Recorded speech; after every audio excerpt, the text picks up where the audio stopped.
necessitate a quorum bell. Senator for Mombasa has made his way into the chamber. Of course, we can also see Senator for Isiolo. This time we should be seeing the members making their way into the chambers. However, we shall take a look at the business. Senator Miraj there also. The business that they will be considering as they convene for this particular sitting. There are 3 bills that are lined up for consideration at the committee of the whole house stage. This, of course, will be subject to the quorum of the house when they get to this particular business. We shall take a look at them a bit later on what exactly this particular business is or what these bills will be or are. There is a motion on the establishment of national teaching and referral hospitals in Kenya.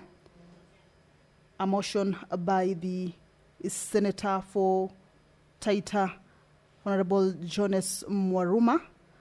This is a motion that seeks to ensure that the Ministry of Health establishes national teaching and referral hospitals in the Coast, Eastern, Northeastern, Nyanza, and Western regions, as well as fully equip the national teaching and referral hospitals with modern medical equipment, medical supplies, as well as medical personnel. This particular motion will also seek to have the Ministry of Health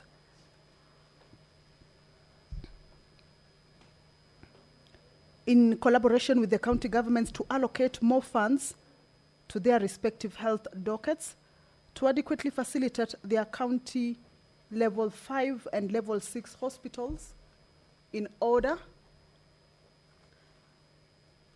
Some activities at the entrance of the Senate chambers, that is an indication that the Speaker's procession is or has arrived, and that is the Speaker of the Senate, Honorable Amason Jeffa Kingi, making his way into the chambers to preside over this afternoon sitting. Allow me to hand you over to this live broadcast brought to you by PBU in partnership with KBC. My name is Kamche Menza. Good afternoon. Na tuombe.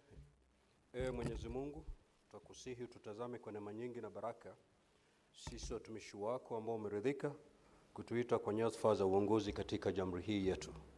Tukuomba utuwajalie tuyatende na kufikia mambo yote atakayofikishwa mbele yetu kwa njia ya haki na uaminifu, ili kustawisha amani, ufanisi na heri ya nchi yetu na wale ambao haja zao umezikabidhi mikononi mwetu.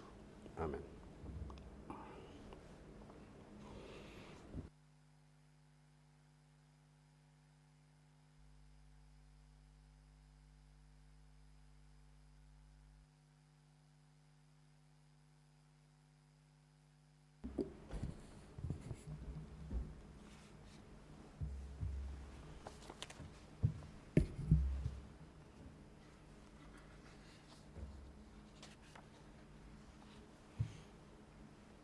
Clerk, do we have quorum? Sergeant at Arms, kindly ring the quorum bell for 10 minutes.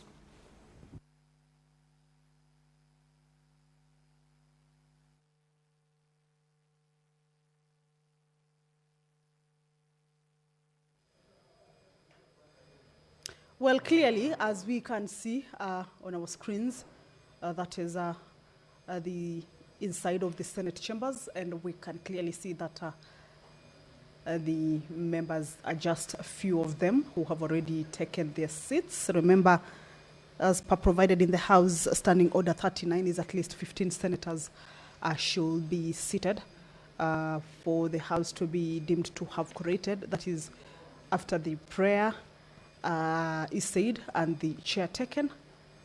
But as directed by the Speaker is that the House has not quorated yet, and therefore that quorum bell is just a sort of an alert to the members who may be within the precincts of Parliament that the House is about to commence its business. However, the required quorum is not present inside, and thereby their presence is highly required to enable the House attain that much needed quorum. Once the House manages to raise that quorum, then the business that is lined up for consideration this afternoon will, without any further delay, commence. So until then, we shall go back to just take a look at the business that, as they convene this afternoon, they will be considering. As I had indicated earlier, there is a motion with regards to establishment of national teaching and referral hospitals in Kenya, and this is at the coast, the eastern, the northeastern, Nyanza, and the western regions. This is a motion that seeks to urge the Ministry of Health to do that, as well as equip those national teaching and referral hospitals, not just with medical equipment, but as well as supplies and personnel. This motion also seeks to urge the county governments to allocate more funds to their respective health dockets to adequately facilitate their county level 5 and level 6 hospitals in order to enhance provision of critical health services to reduce the demand for such services, of course, from the National Teaching and Referral Hospital. If you're just joining us, is that the House about to commence its business. However, from the screens, we can see a few members who have gotten into the chamber. I can see the Majority Whip, who's also the Kakamega Senator, Honorable Boni Halwale. Remember, at this point, when the House has not corrected, this is the part that the leadership of both houses are required, at least to whip members. At this point, we believe that the members could be within the precincts of Parliament, but yet to make their way into the chambers. And as the quorum bell is on, we shall, or we should be seeing the members at least making their way into the chamber to join their colleagues and at least enable the House attain that much needed quorum for the business to commence. Remember, standing order number 40 indicates that if the quorum is not attained at the lapse of the quorum bell, the first quorum bell and the second quorum bell, if that quorum is not raised, then the House risks to be adjourned until next sitting. However, we believe that the members will be able to get to the House. Pursuant to provisions of Standing Order 53, Paragraph 1, where senators have an opportunity to seek for statements from various standing committees. This afternoon, the Senator for Nandi, Honorable Samson Cherarkei, will seek a statement from the Standing Committee on National Security, Defense and Foreign Relations regarding the murder of Father Alois Cheruiyot Bet and the recent increase of banditry activities in the North Rift region. This is a statement, or rather this is a concern that the Honorable Member for Nandi, he is making his way into the chamber alongside the member for Kiambu, also the member for Narok, the member for Bungoma, as well as, so the House, remember, currently is a quorum bell that is waiting for the House to raise its quorum. And as we can see members making their way inside, we are hopeful that in no time that quorum will be raised. And of course, once we are alerted that the quorum has been raised, we shall be handing this business back to the House for you to be able to follow on the proceedings. The Senator for Mandera, as well as the Senator for Nairobi, nominated Senator. So in a short while, I believe that quorum will be achieved. However, with regards to the business that is lined up for consideration, pursuant to provisions of Standing Order 53, Paragraph 1, the Senator for Wajir County, Honorable Abbas Sheikh, will this afternoon seek a statement from the Standing Committee on Education regarding the deteriorating state of early childhood development education, commonly referred to as ECDE, centers in Wajir County. Also in the same line, the Senator for Kitui County, Honorable Enoch Wambua, will be seeking a statement from the Standing Committee on National Security, Defense and Foreign Relations. This is with regards to the resurgence of banditry in Kitui County. Senator Wambua will also be seeking responses or answers from the Standing Committee on Roads and Transportation This is with regards to the status of construction of Kibwezi, Mutomo, Kitui, Migwani, Mbondoni Road. All this is coming up once the House commences its business. Allow me to hand you over.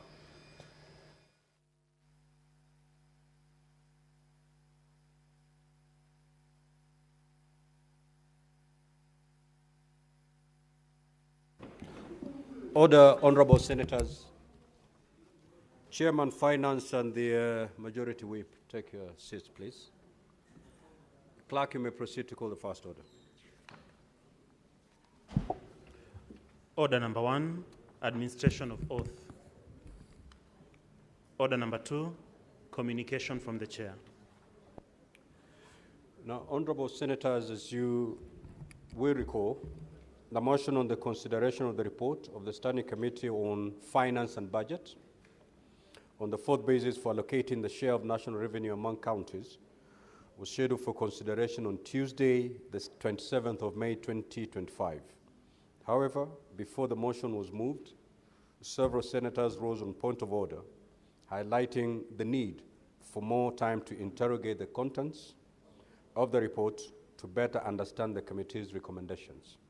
Several senators expressed concern that at a meeting convened by the Standing Committee on Finance and Budget on 22nd of May 2025, consultations on the matter were not exhaustive.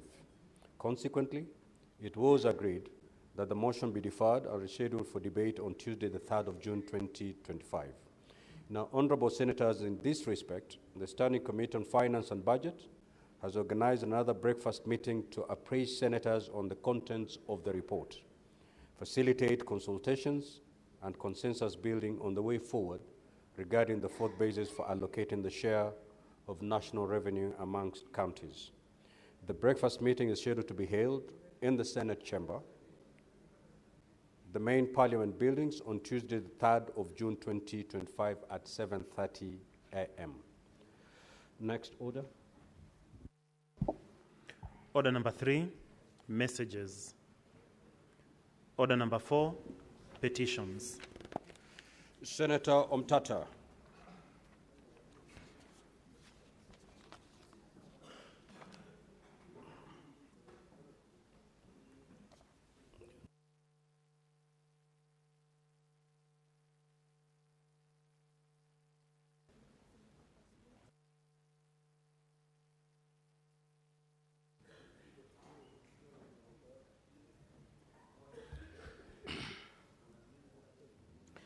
Honorable Speaker, the petition to the Senate to protect and propagate commercialization of new generation, that's Muthea, antivenom in Kenya.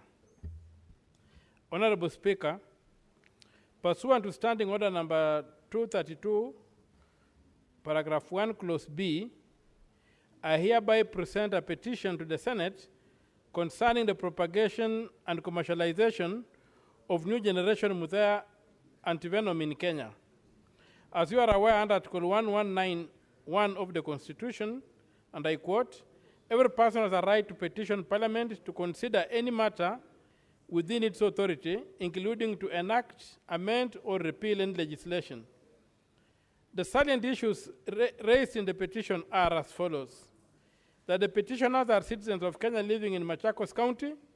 For the past 5 years, they have been developing a new generation antivenom derived from a chemically synthesized version of the traditional Muthea antivenom. That the petitioner's innovation was inspired by a snake bite death of a neighbor at Machakos Level 5 Hospital, and further motivated by the 2019 Ministry of Health policy document on snake bites, which led them to formalize and register their antivenom with the Pharmacy and Poisons Board. That although their snake bite treatment initiative is lawful and has demonstrated preclinical efficacy, the petitioners' efforts to further research, innovate, and commercialize the antivenom have faced persistent obstruction and sabotage from individuals within key public health institutions. That the antivenom, which is based on a formulation that has been used effectively for over 100 years with zero death outcomes in areas such as Machakos and Kwale, has not been recognized or supported under the Universal Health Coverage Framework. That the petitioners have experienced multiple forms of administrative abuse, including being unlawfully required to pay Kenya shillings 100,000 to obtain a non-disclosure agreement, having their intellectual property rights violated through unauthorized experiments, and being denied formal partnership opportunities despite proven efficacy of their product. That the petitioners' samples have been used without their consent, and that they have been denied access to the Kenya Medical Research Institute, brackets KEMRI, premises without due process. That the petitioners have made efforts to resolve these matters through the relevant institutions, but all efforts have been unsuccessful. And that none of the issues raised in the petition are pending before any court of law or other legal body. Consequently, the petitioners pray that the Senate intervenes in the matter with a view to, 1, recommending measures to protect the petitioners' rights to research, innovate, and commercialize the traditional antivenom. 2, conducting an inquiry and making recommendations on allegations of criminal abuse of office, sabotage, and potential patent theft by specific individuals within public research institutions. 3, recommending measures to support initiatives that would enable Kenya to transition from being a net importer of animal plasma-based antivenom to being a global exporter of reliable chemically synthesized alternatives. And 4, recommending the development and implementation of regulatory guidelines to ensure that indigenous African inventors and non-institutional innovators have equitable access to research and development facilities through institutionalized partnerships with publicly funded research institutions.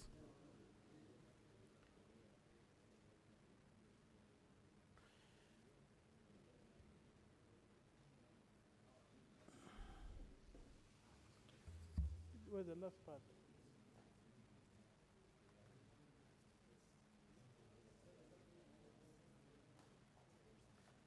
Okay, Mr. Speaker, sir, that was the end of the petition. It is presented by myself. The page on the petitioner's names and was not printed. The page bearing the petitioner's names was not printed, unfortunately.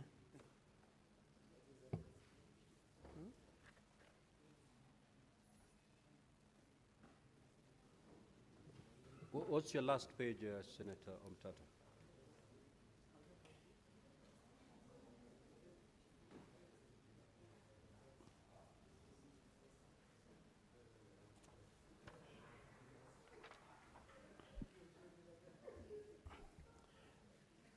Mr. Speaker, sir, the petitioners are Mr. Patrick Musilu, Tom Babu, and Alfred Dosso. And it's presented by the senator from Busia, Okia Mtato Koiti. Andrew. Honorable Senators, pursuant to Standing Order 238-1, I commit the petition to the Standing Committee on Health for consideration. And in terms of Standing Order 238-2A, the committee is required in not more than 60 calendar days from the time of reading the prayer, which is today, to table its report in the Senate for consideration. The Senate shall thereafter consider and adopt the report of the committee. I thank you. Now, before I allow the clerk to call the next order, Senator Tabitha, the chair is not on his feet. You may come in, please.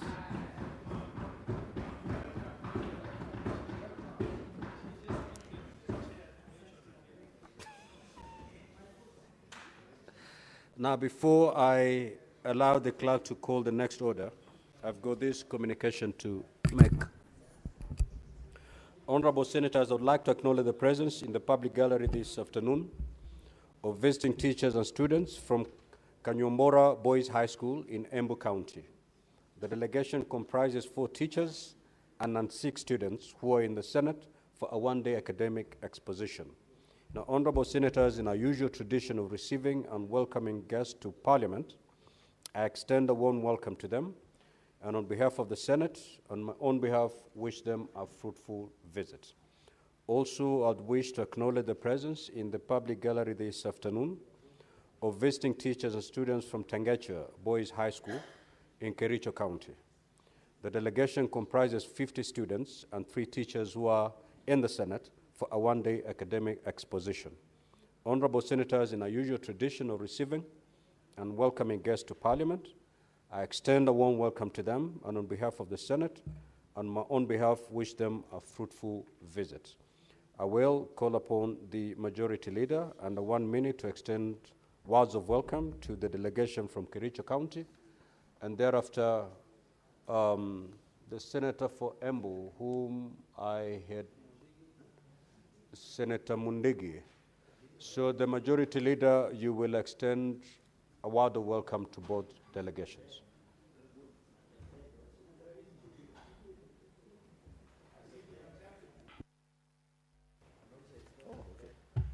Mr. Speaker, I was trying to confirm if you read the name of this institution right, because to the best of my knowledge, students from Tengecha Boys were in this school, in this Parliament on Tuesday.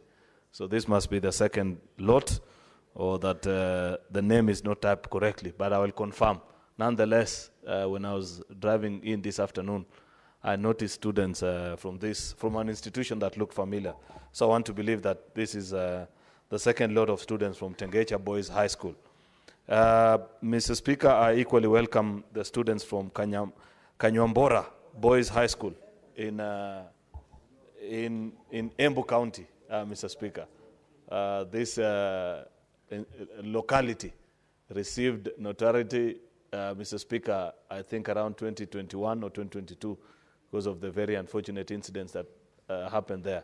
I hope the boys of Kanywambora High School can lift the name of this institution to a level that now that locality will be celebrated for academic excellence and known for other things beyond what may have been mentioned at that particular time.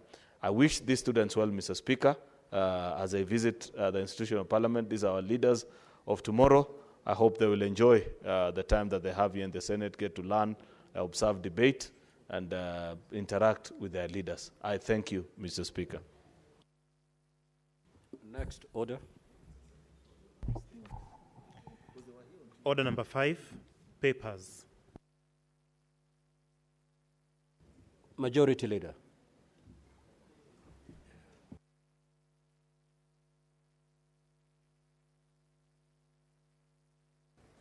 Mr. Speaker, sir, I beg to lay the following paper is on the table of the Senate today, Thursday, the 29th of May, 2025. This is a report of the Controller of Budget on the county government's budget implementation review for the first quarter of financial year 2024-2025. 2, report of the Auditor General on the financial statements of Emali Sultan Hamoud Municipality, County Government of Makueni for the financial year ended 30th June 2024. Mr. Speaker, I thank you. The Chairperson Standing Committee on Agriculture, Livestock and Fisheries.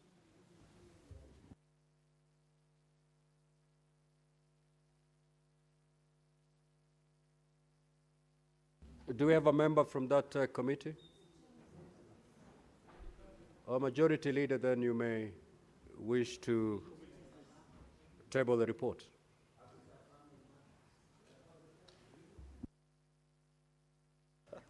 So, Speaker, I can see so many members of the Agriculture Committee. I'm wondering why they are not. I don't know who they are, unless you mention one. No. Let me do it, Mr. Speaker. But, yeah. Mr. Speaker, I beg to lay the following paper on the table of the Senate today, Tuesday, the 29th of May, 2025. This is a report on the Standing Committee on Agriculture, Livestock and Fisheries on its consideration of the nuts and oil crops bill, Senate Bill number 47 of 2023. Mr. Speaker, I beg to lay. Next order. Order number 6, notices of motion. Order number 7, questions and statements. Statements pursuant to Standing Order 53-1, the Honorable Senator for Nandi County.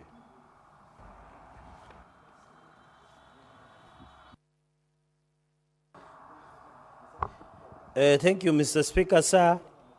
Request for statement on the matter of Father Alois Cheruiyot Bet and recent increase of banditry activities across the country. Mr. Speaker, sir, I raise pursuant to Standing Order 53-1 to seek a statement from the Standing Committee on National Security, Defense and Foreign Relations on a matter of national concern regarding the murder of Father Alois Cheruiyot Bet on 22nd May 2025 by suspected bandits and the resurgence of banditry activities in the country. Mr. Speaker, sir, Father Alois Cheruiyot Bet from St. Matthias Lumumba Catholic Church in Todd Parish in Elgeyo Marakwet County, who hails from Kilibwani in Nandi County, was ambushed and shot dead after he had just concluded a Jumuiya Mass or a small Christian community meeting at Kabiken village and was headed back to his base in Todd, Elgeyo Marakwet County. So, Speaker, in the statement, the committee should address the following. One, circumstances that led to the shooting to death of the unarmed priest who was in the company of other people that were unarmed during the incident, including details on the motive behind his murder and the status of investigations. Number two, Mr. Speaker, the reasons why the police up to today are yet to address any person, yet they had promised by yesterday, Wednesday, involved in the murder of the priest, despite being said to have had an ongoing operation in the area to flush out bandits from their hideout. State of security. Number three, state of the security in the general North Rift regions and reasons for sluggish and ineffective response by both the police and Kenya Defense Forces once bandits attack, considering that in the past few days, the region has witnessed rise cases of insecurity leading to deaths and loss of property, particularly in Baringo, Turkana, Elgeyo Marakwet, West Pokot, Samburu, Northeastern, and Mombasa, where they are wielding machetes, buibui wearing. And I was with a Nyali member of parliament who is recovering, Ali Muhammad, and he said the same thing in Mombasa, despite the ongoing Kenya Defense Forces-led operation. Number four, Mr. Speaker, the total number of National Police Reservists, NPRs, currently engaged in all these counties, starting from Elgeyo Marakwet County and across the nation, indicating their distribution per county with details on their vetting process during this engagement. Finally, Mr. Speaker, sir, the number of National Police Reservists in custody on claims of aiding banditry activities in the Kerio Valley and across the country, as well as the details on the bandits, financiers, facilitators, arrested and arraigned in relation to the recent banditry activities in the entire country. Mr. Speaker, I thank you. Senator for Wajir County, the Honorable Abbas.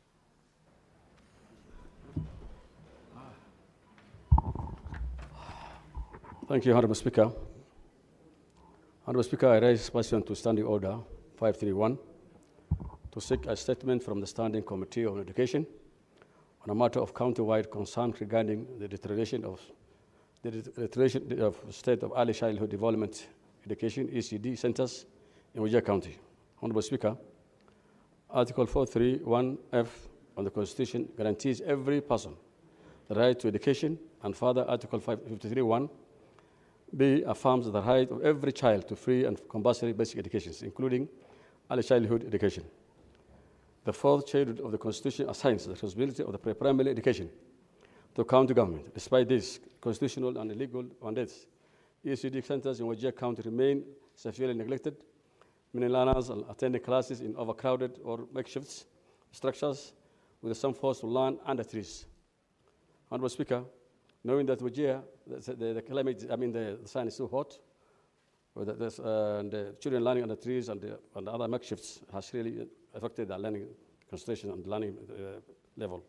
Honorable Speaker, on the statement, the committee should address the following: the total number of ECD centers in Wajir County, indicating how many have permanent structures, temporary structures, or operate in outdoor setups, and further provide information on the number of ECD centers where pre-primary and primary 1 and 2 learners are sharing one classroom and facilitators. 2, the number of ECD facilitators employed by the county government, their qualification, and the learner to facilitator ratio in Wajir. 3, the reasons why the school feeding programs have not been implemented despite budgetary allocations. 4, the immediate measures in place by the county to address the overcrowding in ECD classrooms and the timelines for constructing permanent structures. 5, the steps being taken by the county government to ensure that the clean water and adequate sanitation in ECD class centers are available. And thank you, Honorable Speaker.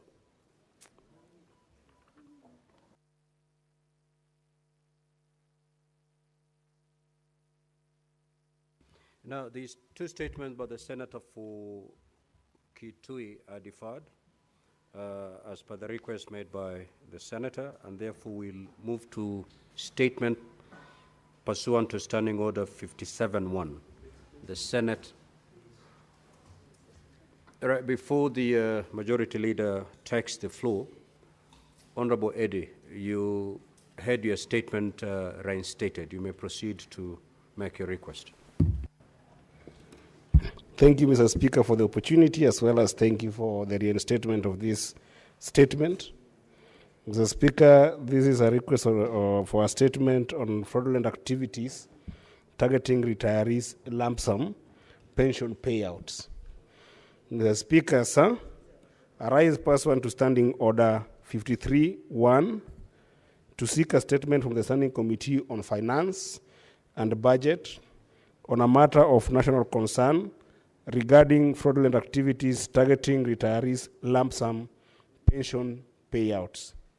Mr. Speaker, sir, we are witnessing a disturbing trend where fraudsters are increasingly targeting retirees and defrauding them of their pension benefits. Concerns are growing on how these criminals are able to access sensitive personal banking details, which enable them to monitor bank transactions and execute the fraud promptly after lump sum pension payouts are deposited in the beneficiary's bank accounts. Among the affected institutions is Absa Bank, where, for instance, Mr. Speaker, Mrs. Violet Akoth Nyatol, a retired teacher, recently fell a victim to such fraud and lost her entire lump sum pension payouts of 2,498,029 shillings, which had been deposited into an Absa bank account. In the statement, therefore, Mr. Speaker, the committee should address the following: the number of cases related to fraudulent loss of funds held in Absa Bank accounts since 2022, as well as the status of investigations in each of those cases. Secondly, Mr. Speaker, the committee in the statement should tell us whether the Central Bank of Kenya, CBK, and the Directorate of Criminal Investigation, DCI, are aware of these cases, and if so, obtain information on the actions taken by these institutions in the matter therein. Thirdly, Mr. Speaker, the steps taken by Absa Bank to address the systemic lapses that allowed the fraudsters to access sensitive personal banking details and monitor bank transactions. Fourth, Mr. Speaker, the findings of the internal investigations undertaken by Absa Bank into the loss of 2,498,029 shillings, which had been deposited into Ms. Nyatol's Absa Bank account on 12th March 2025, including whether the bank has investigated and established potential coalition between its staff and the fraudsters.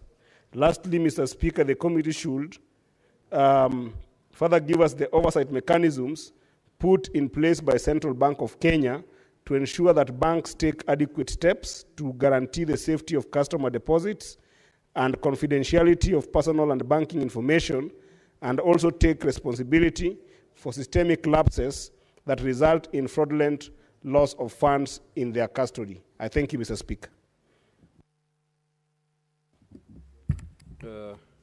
Before we take the statement from the majority leader, Senator Tabitha, you had a personal statement to make.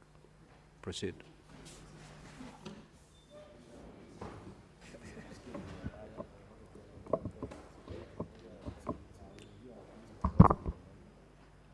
Thank you, Mr. Speaker, sir, for giving me this opportunity.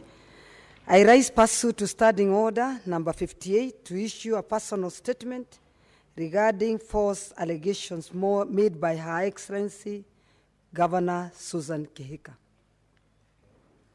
Mr. Speaker, sir, during the Senate's short recess in April, Governor Susan Kihika forcibly claimed in a television interview that I was admitted to a hospital in London suffering from kidney failure. She went further to wish me a quick recovery, fully aware that I was neither sick nor hospitalized. This misleading narrative was quickly picked up by mainstream media, newspapers, social media influencers, and bloggers, none of them whom bothered to verify the information with me or my office. Mr. Speaker, sir, this malicious smear campaign was orchestrated under the direction of Susan Kihika. It is regrettable that taxpayers' money from Nakuru County was allegedly used to pay bloggers and influencers to spread misinformation and malign my name. To those who are paid to wish me terminal illness, I urge you to rise up, being used as tools of propaganda. Use your literary skills and creativity to earn decent, dignified living. Mr. Speaker, sir, since I was elected by the great people of Nakuru County, I have remained committed to ensuring devolution works effectively by robbing before increased shareable revenue, additional allocations, and conditional grants. These resources were meant to improve the living standards of our people through development. Regrettably, much of these funds have been lost through corruption, dubious procurement practices, and unnecessary foreign travel. Mr. Speaker, sir, as I conclude, I want to assure this House and the people of Nakuru County that I'm in sound health. I was not hospitalized. I've never been admitted to any hospital for kidney-related complications. My commitment to accountability, better health care, and meaningful development for the people of Nakuru remains steadfast and unstoppable. I shall not be intimidated or coward as I execute my constitutional override mandate. God bless you all, and God bless Kenya. Senator Tabitha Keroche. Thank you, Mr. Speaker.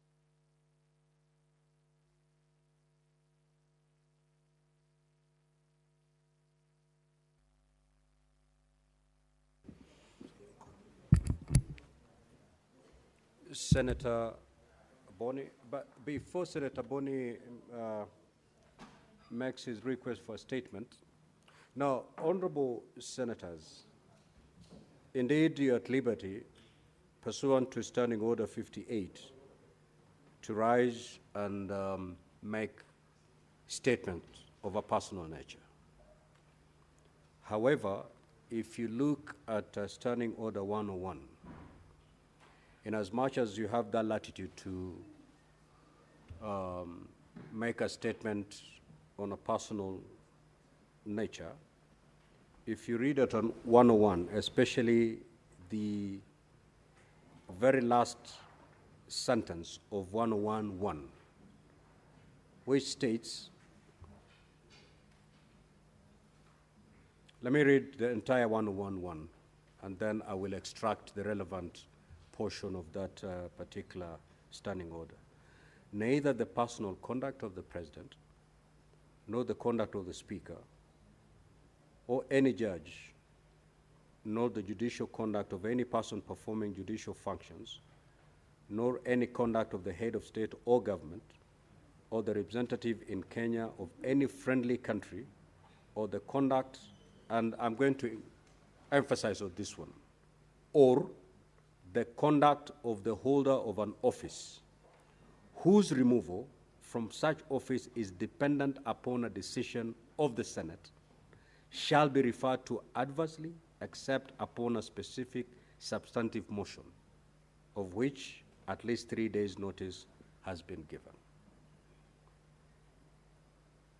So any holder of office in this country whose removal from such office depends on a decision of this Senate, if you're to discuss their conduct, then you need to bring a substantive motion. So be guided, honorable senators. Senator Boni. Yes. Mr. Speaker, following your guidance, it therefore means that because the governor of Nakuru, who would ordinarily be removed by this House, has been the subject of this statement, would it, Mr. Speaker, not be in order, therefore, that the statement should not be allowed to stand on record of the House for that reason? Senator Nairobi.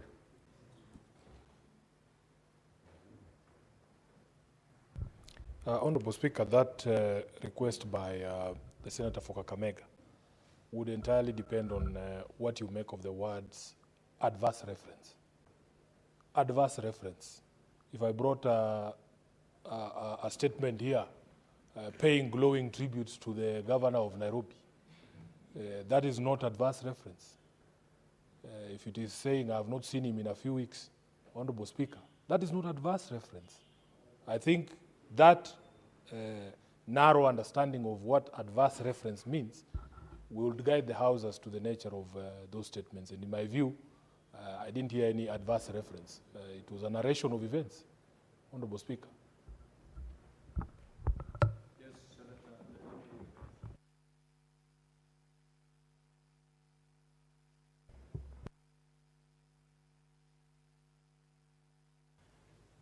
Mr. Speaker, I have read Standing Order 101, and I think that I would actually concur with the Majority Whip on a statement of such nature.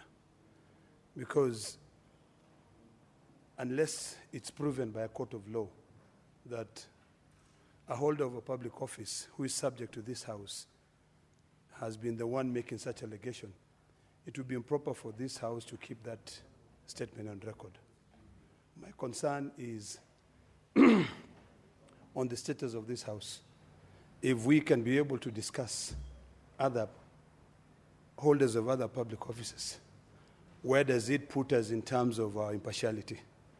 So, Mr. Speaker, I would also request that that personal statement be expunged from the record of this House to maintain the integrity of this House.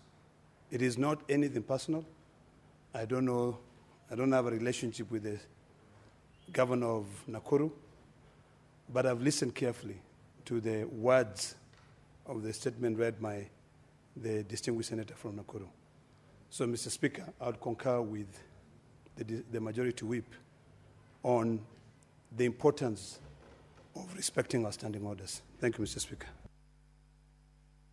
Honorable Senators, I lifted the contents of 101 as a general guidance, not specifically targeting the statements by the Honorable Senator from Nakuru. However, having listened to your concerns, allow me to give a substantive communication guiding on the application of this particular standing order. I will therefore be guiding the House through our communication next week on this particular matter. Senator Boni, you may proceed. Mr. Honorable Speaker, I rise pursuant to Standing Order number 53-1 to seek a statement from the Standing Committee on Devolution and Intergovernmental Relations on a matter of county-wide concern, namely the stalled projects in Kakamega County. Mr. Speaker, the former administration of the county government of Kakamega had sunk hundreds of millions of shillings in various projects across the county. Many of these projects, Mr. Speaker, have since stalled and without completion will occasion the loss of public funds amounting to over 2 billion shillings, Mr. Speaker.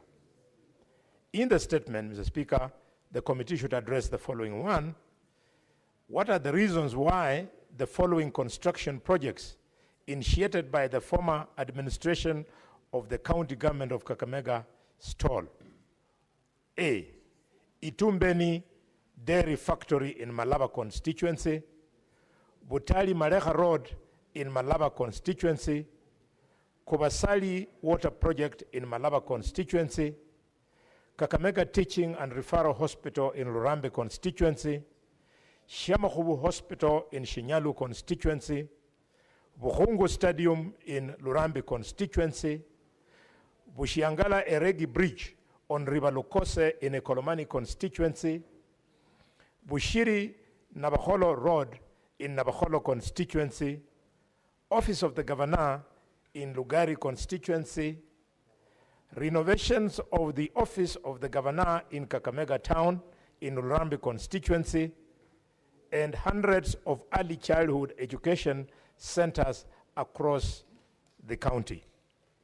2, give a detailed breakdown of the percentages of works completed in each project, the amount of money already paid out to the respective contractors for the works done, as well as any outstanding balances. 3, give a timeline for the resumption and completion of the said projects, including the reasons why funds for the completion of the project were not factored in the county budgets for the year 2022-23, 2023-24, 2024 and 25 financial years. And finally, Mr. Speaker, state whether the committee, finally, Mr. Speaker, afford the committee a visit to the county of Kakamega to inspect the said projects and ascertain their current status. Thank you, Mr. Speaker, sir. Senate Majority Leader.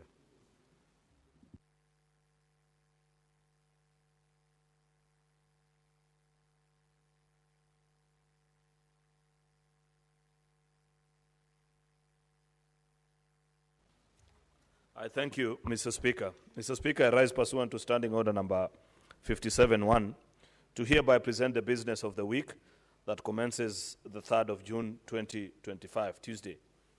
Mr. Speaker, sir, the status of business that is pending before the Senate is as follows. There are 53 bills, of which 37 are the second reading and 16 are at the committee of the whole. Therefore, Mr. Speaker, as we have always done in the past, I want to request our whips, both of whom are present today, Mr. Speaker, to help us with good mobilization next week so that we can consider the 16 bills, particularly that the committee of the whole, Mr. Speaker, before we proceed on recess in about 2 weeks' time. Mr. Speaker, the other 37 that are in second reading, I expect that in the course of time, Mr. Speaker, we shall debate them as well and make our contribution. I want to urge colleagues, Mr. Speaker, to find time to be in the House. Mr. Speaker, it is increasingly becoming a trend in this house where past certain hours you find very few of us around, yet that is the time that we debate this bill. So I want to plead with colleagues that these 37 bills are very important. They are sponsored by each and every one of you, and we need to make contribution, Mr. Speaker. There are 29 motions that are pending conclusion, of which 7 are actually scheduled in today's order paper. I hope after we are done, Mr. Speaker, we shall consider some of them after we are done with the preceding business. There are 478 statements pursuant to Standing Order number 53-1, which is a standing order preceding this statement, Mr. Speaker, that are under consideration by our various committees. As senators will recall, during the afternoon sitting held yesterday, Wednesday, the 28th of May, 2025, the Senate passed the Division of Revenue National Assembly Bill number 10 of 2025. Mr. Speaker, I must say, in my decade plus of being a senator, yesterday was one of my proudest moments. 465 billion to counties, Mr. Speaker, is no mean feat. I know the journey is not yet over because we still have a battle ahead of us, because I am certain our colleagues in the other house, Mr. Speaker, might not view things the way we view them, but even to get it to where it is at the moment, Mr. Speaker, is something that this House needs to be proud of. And I want to appreciate the industry of the Budget and Finance Committee and all the senators that availed themselves yesterday afternoon to consider this particular business.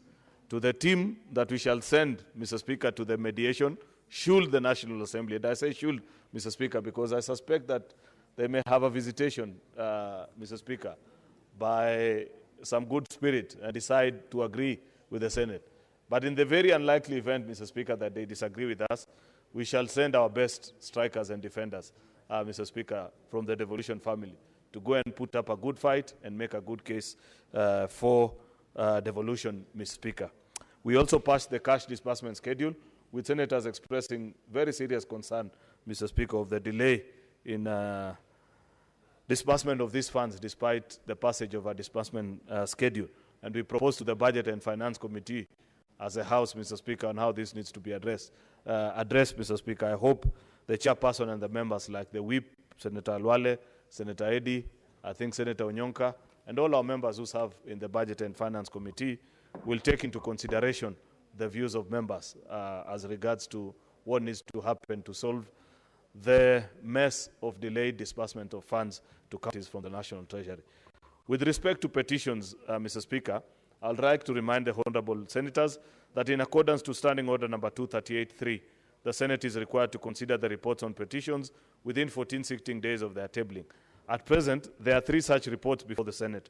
One from one from the Health and 2 from Standing Committee on Justice and Legal Affairs. Mr. Speaker, therefore, I urge the chairpersons to prioritize their presence in the chamber when the motions for those reports are presented. On Tuesday, the 3rd of June, I beg your pardon, Mr. Speaker, the SBC will meet and consider the business for the week. The tentative business for that will include business not concluded from today's order paper, as well as business indicated in the notice paper. As honourable senators may recall, yesterday's morning sitting was suspended by way of motion that was adopted on Tuesday, the 27th of May, to allow senators to participate in the National Prayer Breakfast. Accordingly, business that was scheduled for Wednesday, the 28th of May, 2025, morning sitting, has now been rescheduled to actually Wednesday, the 4th of June, 2025. The summary of questions are as follows. Question number 1 to the Ministry of Energy. Question number 68 to the CS for Energy and Petroleum. Question number 31 by Senator Professor Ojenda to the CS for Blue Economy. Question number 47 to the CS for Mining and Blue Economy. Question number 34 to the CS for National Treasury. 35, 48, and 79, all of them by various senators to the CS in charge of the National Treasury. The tentative business for the afternoon sitting on Wednesday, 4th June 2025, will include business that will not have been concluded in the order paper on Tuesday. There are various bills that are in the second reading stage, which I want to draw the attention of members to. The county government, state officers removal from office procedure, county government's amendment, labor migration, street naming and property addressing bill, Mr. Speaker, and so many bills that are in the third reading stage, cooperatives, public fundraisings, heritage, and so many others, Mr. Speaker, that are in the third reading stage.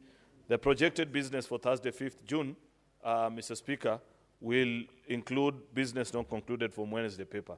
There are various important motions as well, which is one, a report from the Liaison Committee on the activities and operation of select committees during the third session. We normally present this report, Mr. Speaker, as we draw near to the end of a session. Like I have already mentioned, Mr. Speaker, on the 12th of June, this House will rise for a short recess, Mr. Speaker, as per our calendar that we passed here.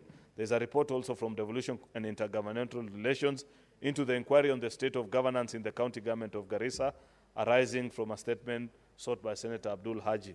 There's a report from the Standing Committee on Devolution on its inquiry into the state of markets in Vihiga and Bungoma counties, arising from Senator Godfrey Zosotsi and Senator David Wakoli's statements. Mr. Speaker, there are reports from the Standing Committee on National Cohesion, Equal Opportunities, Regional Integration into inquiry of diversity and inclusivity in the staff composition of state agencies. This is a very important statement, Mr. Speaker, and I hope members will be at hand to hear and peruse through this report. Why do I say this, Mr. Speaker? If you recall, after the June 25th protest, we passed a motion in this House, and part of the requirements that we mentioned in that particular motion was inclusivity in state agencies. And I have seen various state agencies appearing before our Committee on National Cohesion. I hope they will eventually present that report to just give a glimpse or a highlight of which are the dominant communities in these parastatals, and more importantly, Mr. Speaker, what measures are being put in place to ensure that there is inclusivity in job opportunities in public sector, Mr. Speaker. That's a very important assignment, which I hope this committee is undertaking with all the seriousness that they can. I look forward to that. There is also a report that will be presented here on the welfare of interns that are working under Public Service Commission. I think a statement that was sought by one of us. Therefore, Mr. Speaker, the next 2 weeks are extremely busy with very important business. So, Mr. Speaker, I know you have the powers to ensure that people stay within the precincts of Parliament, Mr. Speaker, by reducing what you know you need to reduce, Mr. Speaker. I need not mention. Otherwise, Mr. Speaker, I thank you and lay the statement on the table of the Senate. I thank you, Mr. Speaker.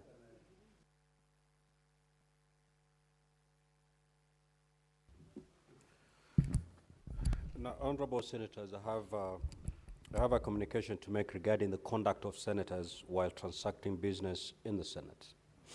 Over the last few sittings, the Presidium has observed incidents of disorderly conduct in the Senate, thereby necessitating that I make this further communication.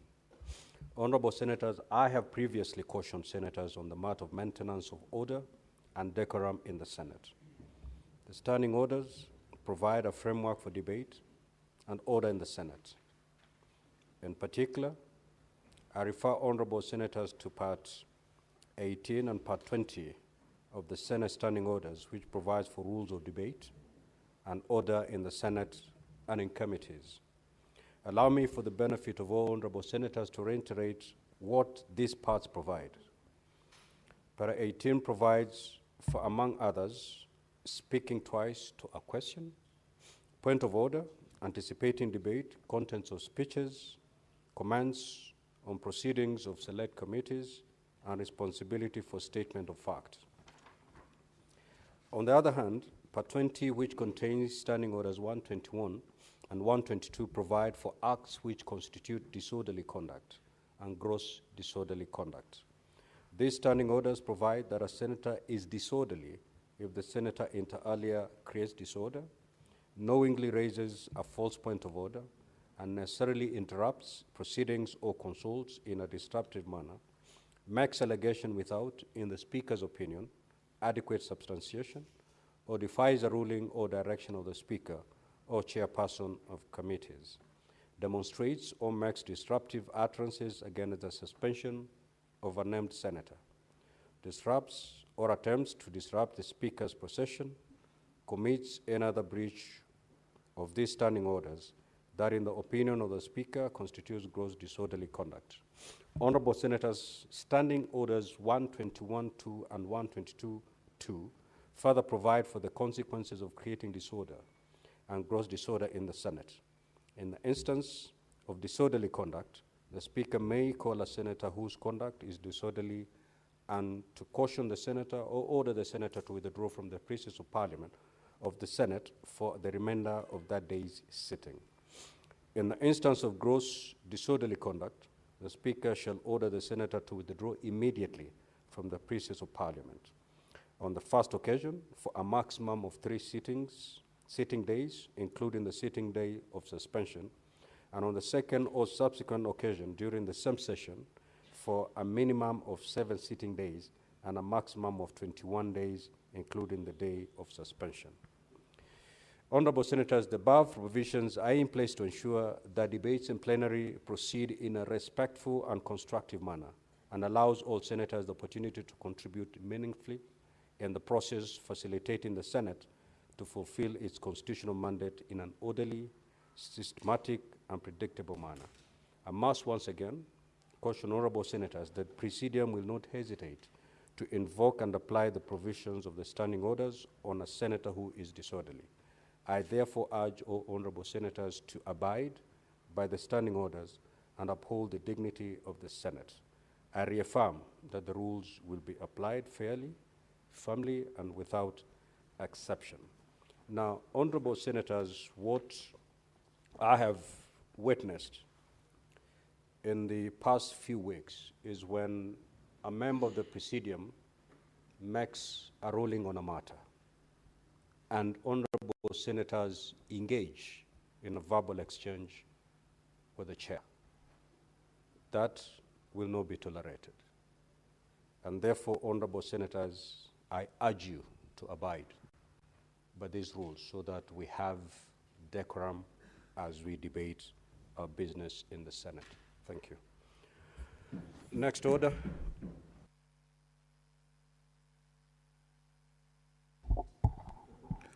Order number 8, motion.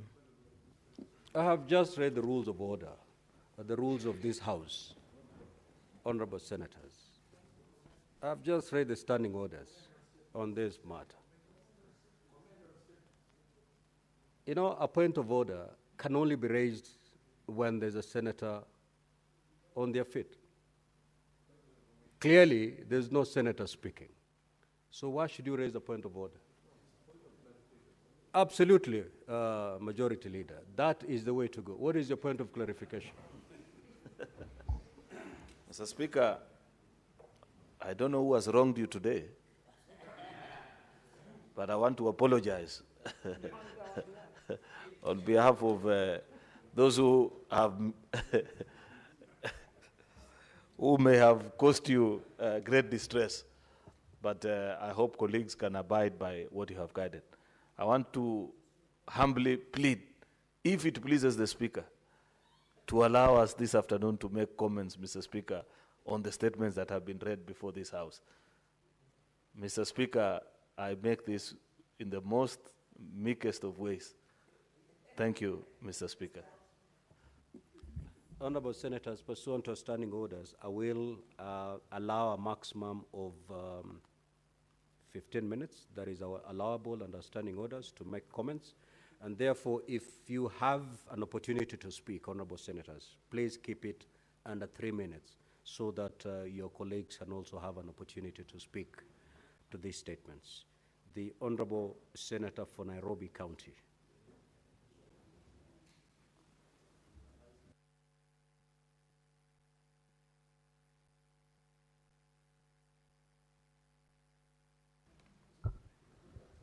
Speaker, I happen to know who the offending party that precipitated that communication is, but because I've been asked to be nicer, I will not mention them. Honorable Speaker, I rise to comment on the statement that has been brought by the Senator for Nandi on the murder of Catholic priest, Father Alois Cheruiyot Bet, in very, very tragic circumstances, Honorable Speaker. As a Catholic myself, we as a church have had very traumatic experiences over the past 20 or so years. Honorable Speaker, we will all remember We will all remember, Honorable Speaker, the tragic deaths of Father Kaiser in 2000. We had Father John Muhia, who was shot dead near Kino in 2018. We have had Father Martin Masharian Joroge. In 2003, Honorable Speaker, when I was a student at the Parklands Law Campus, this father actually presided over the St. Francis Xavier's Church, which we used to go to in Parklands as students. And then, of course, there was Luigi Lucati in 2005 in Isiolo. And just days before this priest was shot in Tot, Honorable Speaker, there was Father John Degwa Maina of Iguamiti Parish in Nyandarua, who was found with multiple gunshot wounds, Honorable Speaker. We as a house have experienced this tragedy just a few weeks again, Honorable Speaker. We buried one of us who was shot in similar circumstances. And therefore, for the Senator of Nandi to ask that the ministry now needs to give us an update of the security situation in this country, Honorable Speaker, is timely. The most distressing thing is that no people have been arrested, at least in the case of the murder of the former Member of Parliament for Kasipul. We saw arrests, Honorable Speaker. And by the way, the public is very keen to see how the security forces deal with individual cases that sometimes it appears, Honorable Speaker, that when it is a quote-unquote big person, these investigations are sped up and you can see action being taken very fast. But you can imagine days later, nobody has been arrested for the shooting of this father in Tot. So, Honorable Speaker, I want to join the Senator for Nandi, and because I'm a member of that committee, I want to assure you, Senator for Nandi, that we will do our very best to bring answers, not just to the families, but also to the Church of Christ in Kenya, so that we might be able to put a stop to this end. I thank you, Honorable Speaker. Majority Leader. Mr. Speaker, I wish to comment on this statement by Senator Cherargei. On Sunday last week, Mr. Speaker, in the company of the Senator for Uasin Gishu, we visited the family of the late Father Alois Bate. And Mr. Speaker, what we saw in that family is quite devastating. The mother was completely distraught, and as were the siblings and the rest of the family, as well as a community that truly loved their son and felt completely hardly done by murder most foul that happened in the Kerio Valley. Mr. Speaker, we have received reports in the last few months of people being killed so many times, Mr. Speaker, that perhaps the country has become accustomed to these killings and think it's just another report. It's not fair, Mr. Speaker, that we live in the same country with people who cannot sleep in their homes, with children that cannot go to school. I want to plead, Mr. Speaker, that the Committee on Security that will deal with this particular matter, in honor at least of this bishop and so many other innocent Kenyans that have been killed in that corner of the country, Mr. Speaker, that they get to the rock bottom of this particular matter and ensure that these criminals are brought to book. I know it, for example, Mr. Speaker, that the fellow who killed Pastor, Father Alois, Mr. Speaker, is a criminal called Cheptarus. I have seen locals speak and say that we know it is so-and-so that did it. How difficult is it, Mr. Speaker, with all the artillery that is within, Mr. Speaker, our possession, Mr. Speaker, can we do something about it, Mr. Speaker? And if the police are not sufficient, what is the problem? We can gazette that particular part of the country as a disturbed zone and send the best of the best, Mr. Speaker, so that at least our citizens, Mr. Speaker, can sleep like you and I sleep in our homes peacefully. Mr. Speaker, I want to plead that let this be the last of a Kenyan life that is lost in this particular way, Mr. Speaker. In the same way that they have done investigations so quickly, each time there are security scares around what Senator Sifuna calls big people, Mr. Speaker, we'd wish to see that particular kind of speed and tone, Mr. Speaker, and seriousness attached to the investigation relating to the father, to the death of this particular father. It's unfortunate, Mr. Speaker. I send my condolences to his family members and the people, Mr. Speaker, that enjoy mass and service under the leadership of Father Alois Bate. I thank you, Mr. Speaker. Senator Moruma. Yeah, thank you, Mr. Speaker, for this opportunity to comment on Senator for Wajia's statement on the implementation of ECDs in Wajir County. The problems that are being faced by Wajir County are not unique to Wajir County, but it's a problem that is replicated across the whole country. Right now, Mr. Speaker, we are doing an inquiry on the level of implementation of ECDs, VTCs, and libraries, which are actually devolved. The preliminary findings are that our ECDs, our VTCs, which are devolved, are really suffering. They are in a deplorable condition.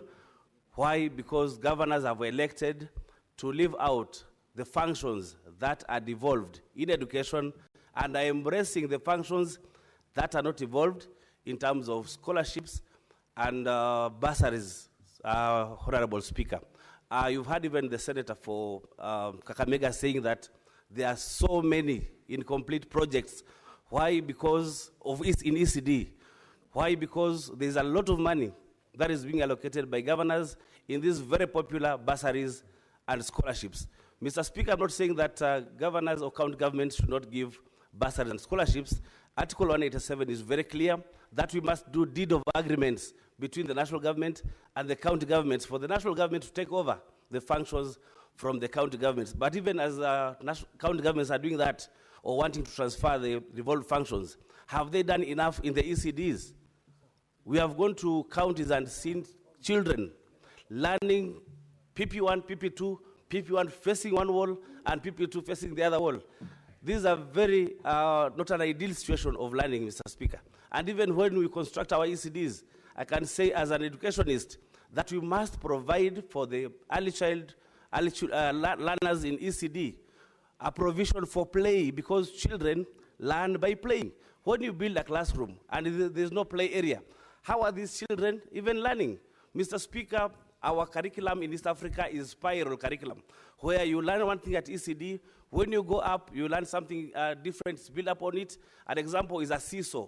You can see a seesaw as a very enjoyable game, but in terms of learning, that is really physics, because when you do a seesaw, when you go to secondary school, you learn about moments. When you go to the university, you learn about torque or turning effect of two coplanar forces which are in different directions. So, Mr. Speaker, we need really to insist that let county governments do what is devolved, let them leave what is not devolved to the national government. After all, Mr. Speaker, only 15% has gone to the county or is going to the counties. A whole 85% is remaining at the national level.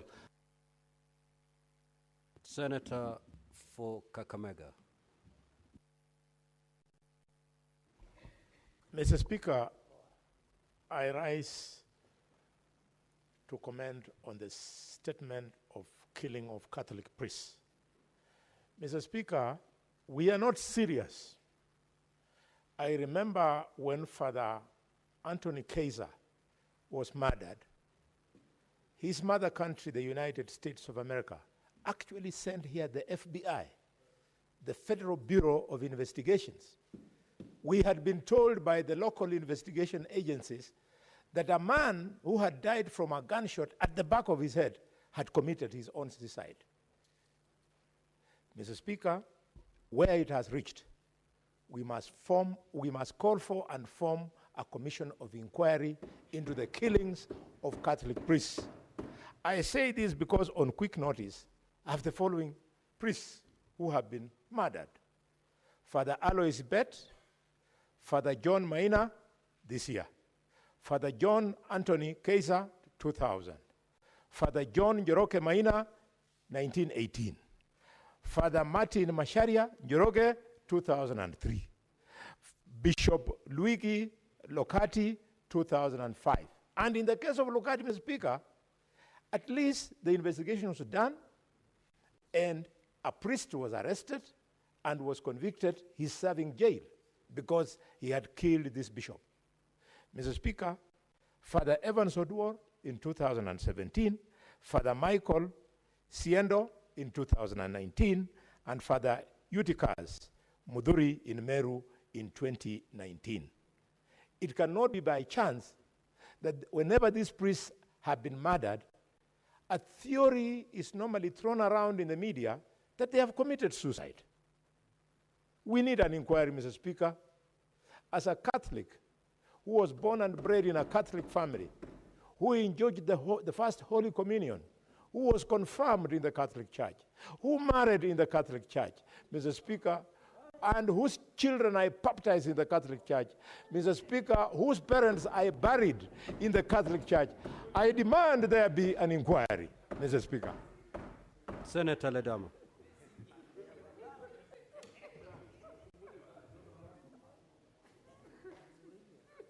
Thank you, Mr. Speaker. Mr. Speaker, I rise to make some brief comments on the statement brought by Senator Eddy on consumer protection. Mr. Speaker, it is disheartening to hear that senior citizens are now falling prey of fraudsters who are targeting their retired income. Mr. Speaker, when I heard that statement being read by Senator Eddy, I asked myself, where is the Competition Authority of Kenya?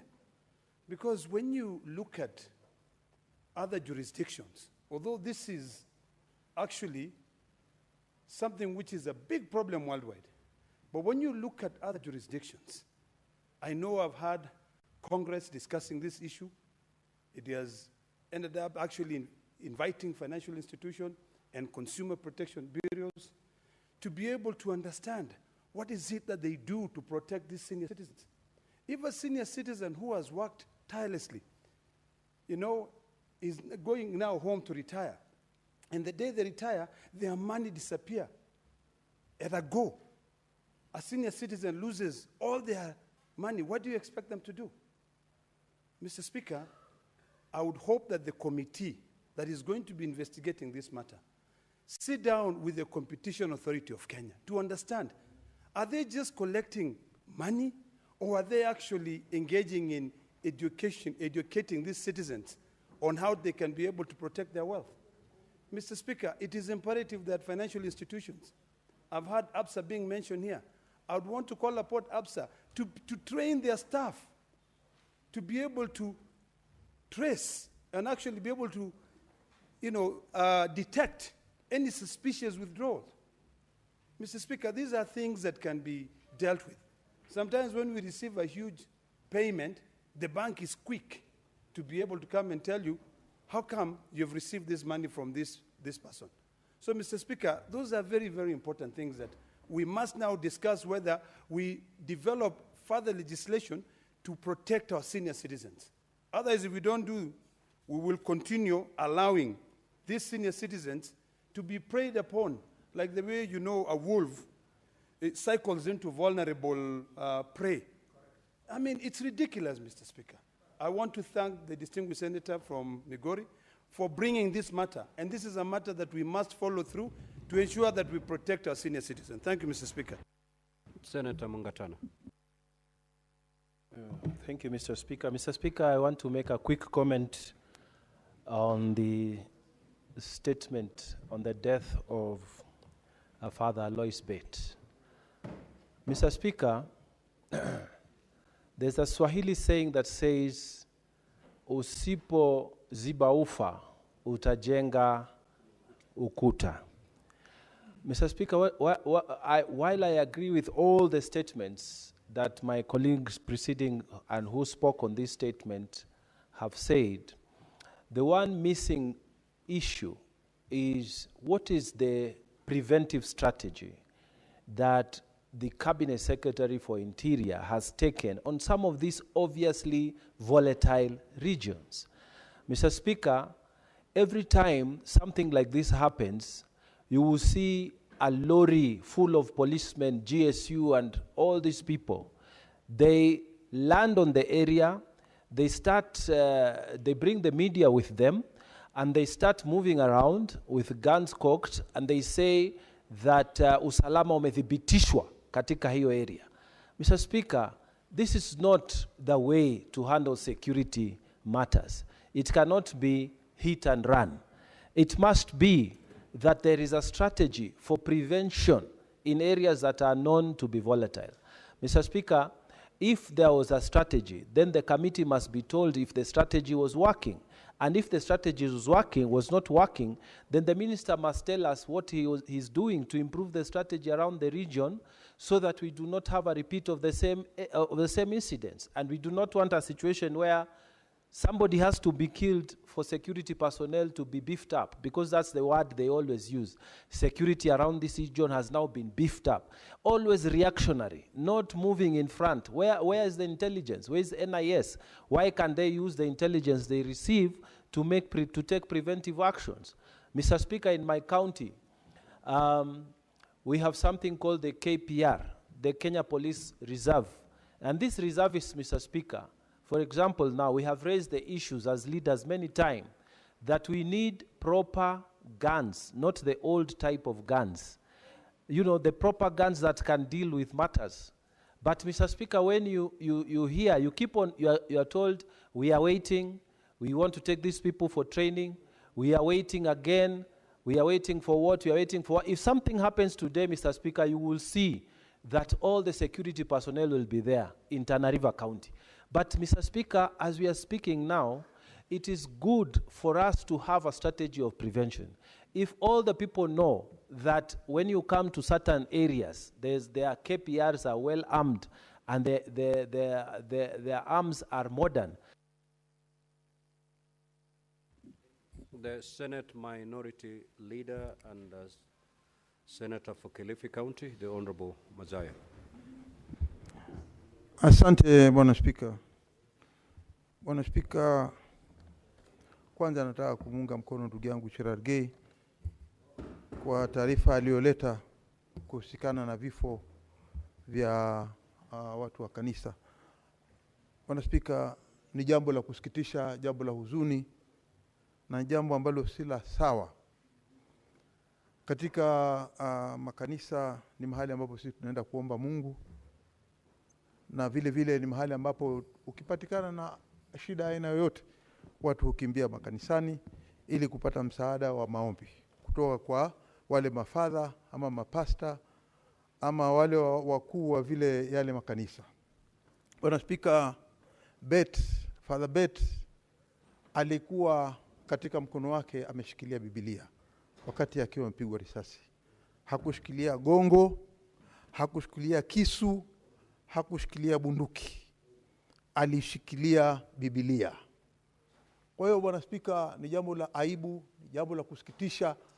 Wale majangili waliingia pale ndani wakiwa na bunduki na kuweza kumpiga risasi na kumuua. Bwana Spika, tunakemea vikali zaidi. Na zaidi sana tunataka kuona ya kwamba serikali imechukua hatua, hususan mkurugenzi ama mkuu wa polisi Bwana Kanja amechukua hatua ya muafaka kuona ya kwamba hawa waliofanya kitendo kile wameweza kufikishwa katika kotini. Bwana Spika, vile vile nataka kusema ya kwamba si upande wa Wakristo peke yake, hata wale wakubwa wa Kiislamu, wale mashekh, kama ukiangalia Sheikh Abu Drogo alikuwa mkuu wa msikiti Busa. Leo hayuko na sisi kwa sababu askari walisingizia. Hakuna ripoti yoyote ama taarifa yoyote iliweza kuletwa kwamba Sheikh Abu Drogo makosa yake yalikuwa ni nini.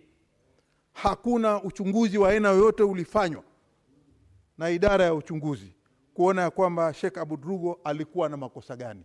Familia yake hivi leo inalia. Wanataka kujua kwa sababu gani baba yao aliweza kupoteza maisha. Vile vile kuna Abubakar Makaburi.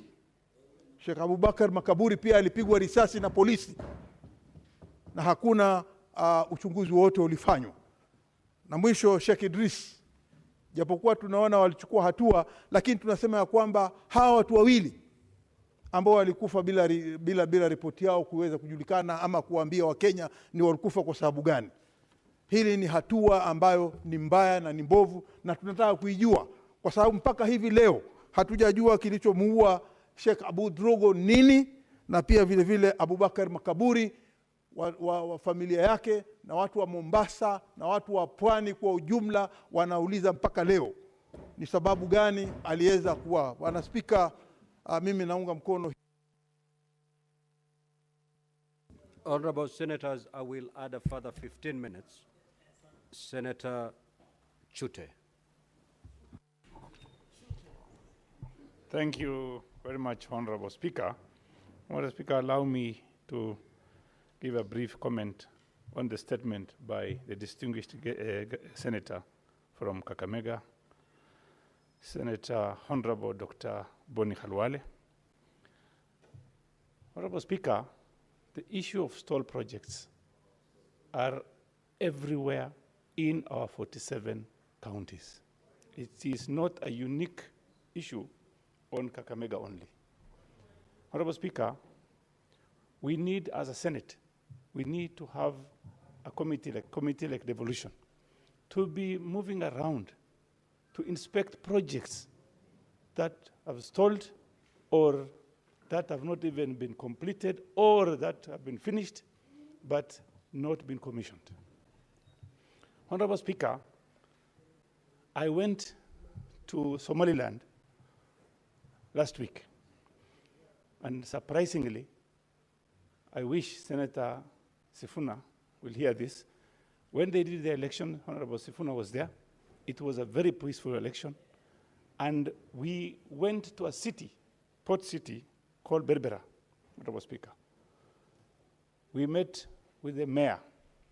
The mayor is Abdishakur, and invited us. Honorable Speaker, his budget is 1.8 billion shillings, Kenya shillings. And if you see that city, it is one of the most beautiful cities in Africa today, with a budget of 1.8, Honorable Speaker. And I want to urge our members, senators, why are we going to Arusha? What business do we have in Tanzania?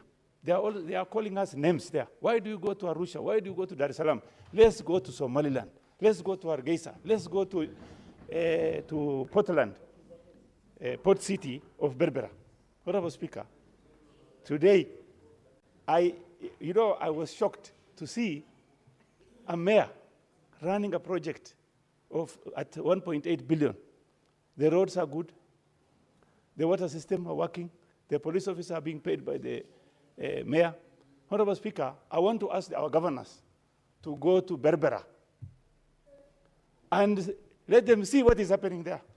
These toll projects Honorable Khalwale is talking about is everywhere. And they need to go to Berbera and see what 1.8 billion is doing. It is a learning process. I want to urge fellow senators, please go to Somaliland and see what is happening there. Don't go to Dar es Salaam. There is no business, there is nothing you can learn from the people of Tanzania. You understand? What is your point of order? I thought just a few minutes ago, you've read for us a very elaborate ruling on conduct in the House, including by way of utterances, Mr. Speaker. And why it's even more troubling is because this is my chairman for cohesion and integration, who is now preaching disintegration, Mr. Speaker.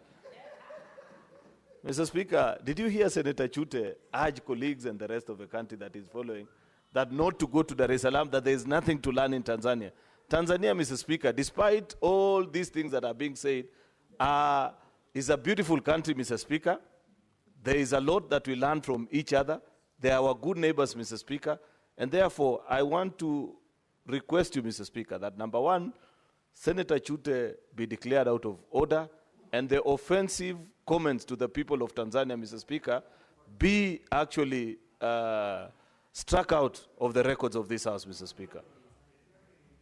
Now, Honorable Chute, your comments on the cities of Tanzania and Tanzania in general are uncalled for. May they be expunged from the record. Proceed to conclude.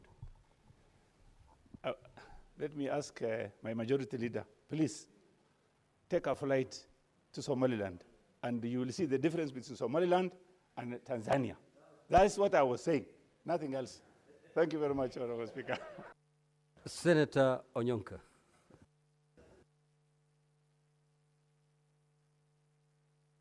Ndugu Spika, ni heshima sana kupata hii nafasi kuzungumzia jambo ambalo ni jambo nimekuwa nikilizungumzia kwa muda mrefu sana. Na swala ambalo limeletoka hili jumba ni swala ambalo Mheshimiwa Boni Halwale rafiki yangu amelichambua sana. Ukweli ni kuwa hili jumba la Senate kazi yetu ni kuhakikisha kuwa sisi ni nyapara, watu ambao wamepewa jukumu na wananchi kuhakikisha kuwa hela za wananchi wa Kenya ambazo zinatakiwa zifanye kazi kwa mashinani zifanye. Kuhakikisha kuwa serikali kuu ikishachukua ushuru wetu tunagawa hizo pesa alafu zinaenda kule mashinani. Lakini vile ndugu yangu Halwala imesema, ndugu Spika, ukitembea Kenya mzima kwa maeneo gatuzi 47 yote kuna miradi haijafanyika, fedha zinafujwa.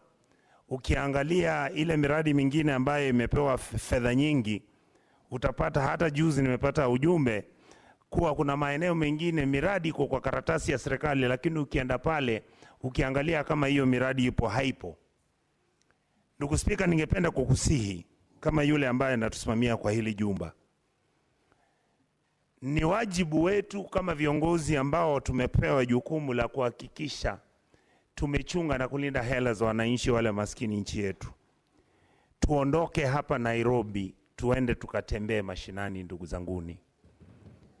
Hata kikao cha Senate ambao tunafanyia hapa, wakati huu teknolojia inatukubali, ndugu Boni, tuende kule Kakamega, tuketi kwa jumba la County Assembly, tuzungumzie maneno ambao ni yetu kama Senate, lakini tutembee mashinani tuone vile wananchi wa Kakamega pesa zao zinatumika. Tumetembea Garissa, tumeenda Wajir na ndugu zangu hapa, tumeenda mpaka Kisii, tumeenda Marsabit. Tukifika pale unaona ndio sasa magavana wanaanza kujishughulisha, wengine wanaanza kutuzungumzia, wengine wanasema haya mambo tutayafanya. Ningependa kusii wale ambao mko hapa kwa hili jumba, hakikisha kuwa kama tunatembea na tumeenda haswa kwa jimbo fulani, tuseme kama hivi juzi tulikuwa kule Machakos, tuhakikishe isizidi zaidi ya mwezi mmoja tuwe tunaenda kuona kule yale ambao tulikubaliana na gavana na maofisa wa kaunti yake yametendeka na yamefanyika. Lazima tuhakikishe kama viongozi. Mimi nawasihi tena la pili, tujiondoe hapa Nairobi ndugu zanguni, tutembee mashinani ili tujaribu kusaidia viongozi wengine na tujaribu kusaidia wananchi.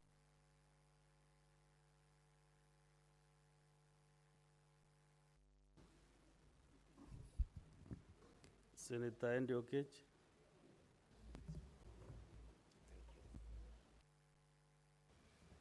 Mr. Speaker, I want to comment on the statement by Senator Cherargei. Mr. Speaker, the person we are talking about here is a man who lived by faith. A man, Mr. Speaker, that if you had the opportunity to grow up in a Sunday school or in a madrasa, you would know that when our kids go to these places of worship and a man of God steps in, it's like life has just arrived, Mr. Speaker. It's painful, Mr. Speaker, that even at times of war or at times of violence that we experience in this country, Mr. Speaker, for instance, in 2007, Mr. Speaker, the places of worship is the places our children and ourselves run to get refuge. And yet today, Mr. Speaker, we are in a country where men of God can be killed without any recourse to them, Mr. Speaker. We've just seen a member of the National Assembly the other day, Mr. Speaker, faking his own abduction. And yet he was in a room with some MCA or some random person, Mr. Speaker, and within 5 minutes, the instruments of power in this country, the internal security, the instrument of DCI, were able to close that file by investigating it in the shortest time possible, Mr. Speaker. Why would a reverend, Father Bet, die and days, weeks, months are going to be counted without investigation being concluded, Mr. Speaker? Where are the people, Mr. Speaker, who we trust with security in this country? Where is the CS in charge of internal security, Mr. Speaker, in this country? It is making this government look bad, because if you have got a CS like CS Burkomen, Mr. Speaker, this is a place where we should have had heads rolling. And Mr. Speaker, it's actually surprising that this is happening in Elgeyo Marakwet, where the CS is coming from, Mr. Speaker. This is something that we cannot tolerate, Mr. Speaker, and I think that this House should not just stop at a point of making it a statement to be committed to a committee, Mr. Speaker. This should be something that we form a team from the Senate to do a proper inquiry of why is it that men of God, whether from the Muslim faith or whether from the Christian faith, whether from the Baha'i faith, whether from the Jews' faith, why is it that they're being targeted, Mr. Speaker? Can't we form a proper team from the Senate, a committee to do a proper inquiry and make sure that there's justice? We cannot allow, Mr. Speaker, our institution of faith to start being targeted. We will collapse as a country, because these are the places that we run to when the country is confused. These are the places that we run to when there is violence in the country. These are the No, that's enough. Senator Mariam Sheikh.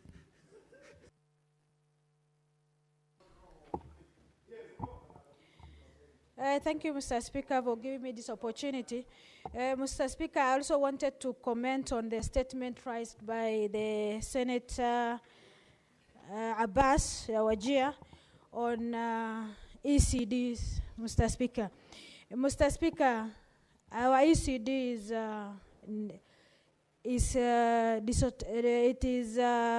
mess.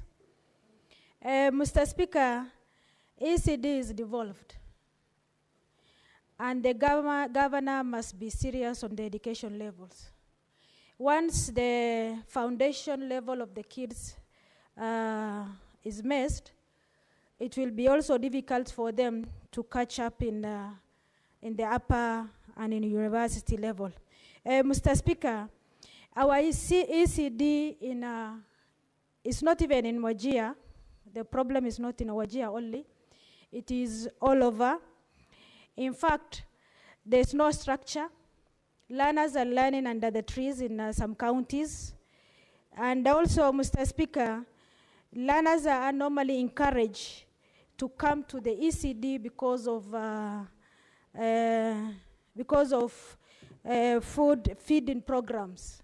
Mr. Speaker, some counties doesn't have feeding program budget. That is one of them is Wajir.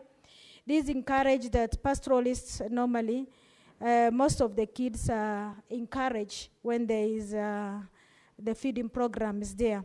Mr. Speaker, overcrowding is there in each counties, and the timeline of the construction of the permanent infrastructure, it must be done so that this educational level will be higher level. Mr. Speaker, also as a country, even are we ready for accommodating the grade 9 in each public schools, Mr. Speaker?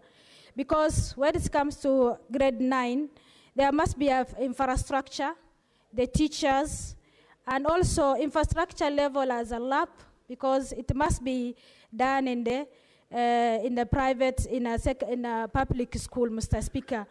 Mr. Speaker, let the governors be very serious on the education levels, because they are the budget of the county,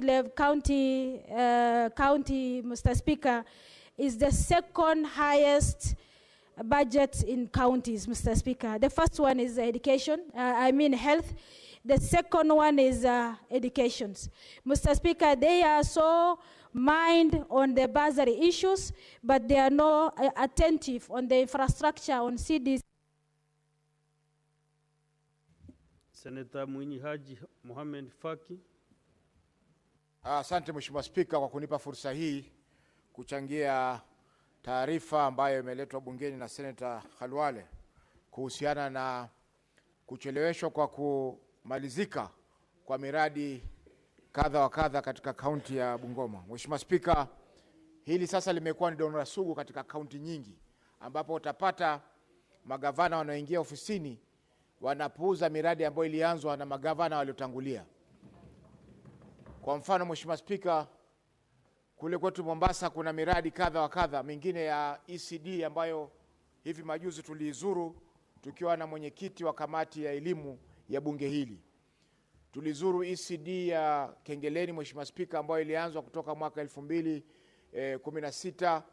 Tukazuru ECD ya Chaani, pia ilianzwa mwaka huo huo wa 2016, na nyingine nyingi, Mheshimiwa Spika, ambazo zote zimekwama, na hivi sasa wananchi wanalalamika kwamba hakuna huduma zinazotolewa katika majengo hayo, wakati wale wanakandarasi pia wanaendelea kupata shida kuweza kulipwa pesa zao kwa sababu miradi haijafanyika.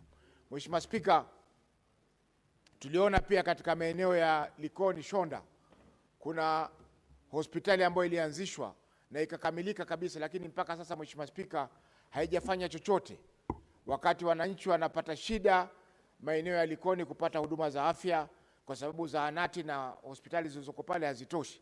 Lakini tuna hospitali mpya ambayo haijakamilika, Mheshimiwa Spika, ambayo ingeweza kutoa huduma muhimu kwa wananchi wa sehemu zile katika maeneo ya Likoni.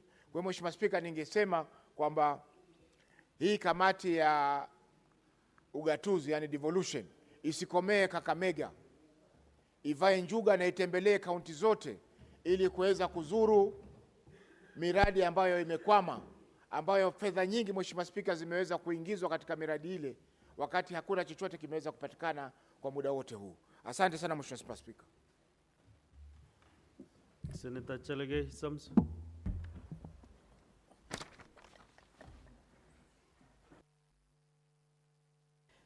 Mr. Speaker, thank you. Let me comment on few things by Senator Eddy on the issue of consumables under Competition Authority. I did raise the issue. Mr. Speaker, are you aware these dairy farmers, there is unfair competition? And I did raise this matter on Competition Authority of Kenya, that they must do a lot, Mr. Speaker, because the market sharing and even unfair practices within trade is what I was pointing, and I hope, and I want to request Senator Eddy, through the committee you referred, Speaker, the ABSA Bank and all other banks, including M-Pesa, must be someone, because we are aware, even in Inua Jamii, where the old men go and take their 2,000 shillings per month, there is no clarity on who the beneficiaries are or the costing of such transaction. So I hope the ABSA Bank, the M-Pesa Foundation, and other banks that are being used to pay, Mr. Speaker, and I hope the Association of Bankers and under the Banking Act, the ABSA Bank officials must be prosecuted for that violation of the law. Number two, and finally, Mr. Speaker, on this issue of stalled projects, it is very sad. Because, for example, in Nandi, Kabiyet, Nandi Creameries are stalled, Kobujoy Hospital are stalled, Chepterwai Hospital are stalled, newborn unit, mother and baby, Kapsabet Hospital is stalled, Kobujoy Hospital is stalled, Kapkeringon ECD is stalled, Kabikwen ECD is not even there, VTC like Sigilai, Cheptarit, Mr. Speaker, and others are stalled, Mr. Speaker. Even roads, I cannot name vocational training centers, I cannot even, all ECD centers are dysfunctional, Mr. Speaker. A number of projects, and I want to request the following as a progress. Mr. Speaker, is it possible as a house, especially on stalled projects in Nyamira, in Migori, in Kericho, in Kakamega, in Taita Taveta, where you find they have a pending bill of over 1.5 billion, yes, it is a small county like Taita Taveta. Is it possible as a house to form a select committee to audit stalled projects, or allow the County Public Accounts Committee jointly with the Finance and Budget to look at the stalled projects, including Meru County, Mr. Speaker? That is only the time we'll get value for money. I remember Oparanya tried to build an hospital, Kakamega County Referral Hospital, worth 6 billion. In 10 years, it could not succeed. The national government was supposed to pick it up, Mr. Speaker. Is there a possibility of doing an audit of stalled projects, especially by county government? And I hope the majority leader, who sits in Senate Business Committee, can provide us with a way forward on how we can handle stalled projects in Bomet County, Mr. Speaker, for example, or even in Embu County, Mr. Speaker. So on this, even Kidundu Stadium in Vihiga, where Vihiga Queens, Mr. Speaker, Vihiga Queens, who are known, Mr. Speaker, are training, it must be looked into. I support. Senator Mogeni Yelek. Okongo.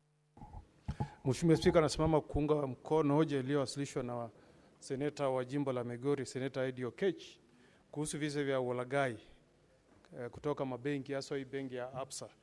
Mheshimiwa Spika, mimi nashangaa sana kwamba kama taifa tunapatia leseni benki waje wafanye biashara kulinda pesa ya wananchi wa taifa la Kenya, lakini wanarudi kuwalaghai na kuwanyang'anya pesa.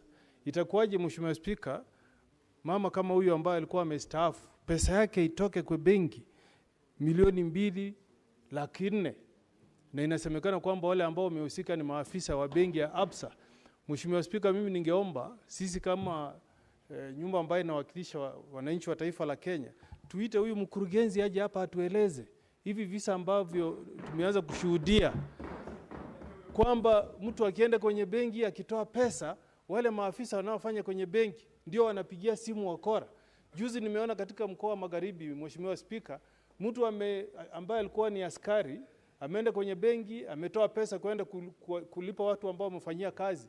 Akitoka hivi watu wenye benki wanapiga simu na yeye anapata wakora njiani kabla afike kule anaenda. Hatuwezi kubali Mheshimiwa Spika, wale ambao tumepewa jukumu la kutulindia pesa yetu warudi kwamba hao ndio walaghai wanatunyang'anya. Mheshimiwa Spika, mimi ningetaka nione sura ya huyu mkurugenzi mkuu wa hii benki. Mheshimiwa Spika, atasimamia haje pesa na yeye arudi kusema kwamba yeye ndiye atakuwa mstari wa mbele kuhakikisha kwamba wafanyikazi wale wamewaajiri pale ni wakora.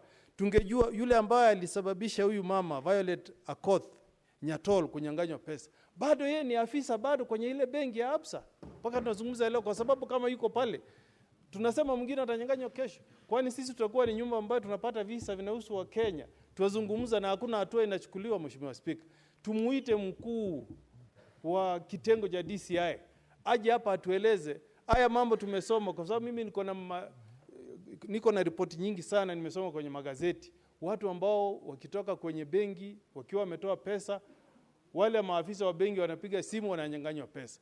Hii idara ya DCI imefanya nini kuwatia mbaroni hao ambao wanahusika? Huyu mkuu wa hii benki, yeye amefanya nini kuwaondoa kwenye benki wale ambao wanahusika katika visa hivi? Mheshimiwa Spika, hatuwezi tukakubali kwamba wizi unafanywa kutoka ndani ya benki. Nchi itakuwa imeisha Mheshimiwa Spika. Kwa hivyo naomba ile kamati ambayo itaangalia mambo haya ichukulie ili jambo kwa njia ya muhimu sana. Tutafute suluhisho na wale ambao wanafanya kazi kwenye hizi benki wanahusika katika visa hivi wafutwe kazi. Mimi sitaki kuenda kwenye benki Mheshimiwa Spika, nikitoa pesa natoa, nikitoroka nikishangaa kama nitafika nyumbani. Naunga mkono hoja hii Mheshimiwa. Senator Veronica Duarte. Thank you, Honorable Speaker, for this opportunity.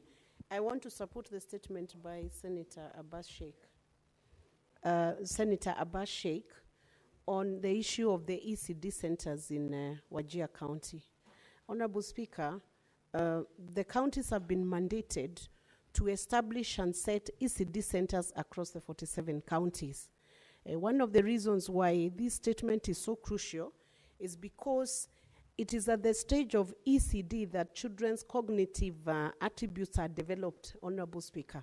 And if you look at some of the ECDs that are being put up by counties, they are pathetic, Honorable Speaker. They cannot even help any of those minors who are attending those ECD centers to be able to develop the cognitive abilities they are supposed to have by the time they join the pre-primary stage of education.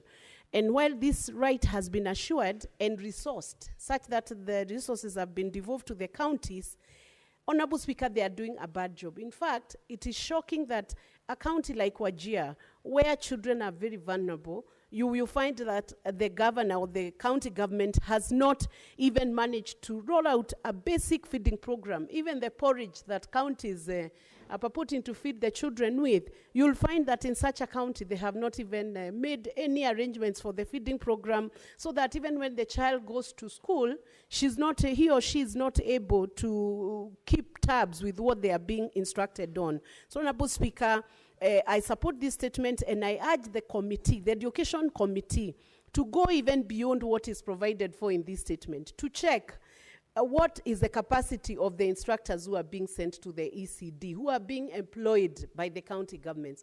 You will find, Honorable Speaker, that some of those instructors are not even qualified to instruct in an ECD because of the capacity.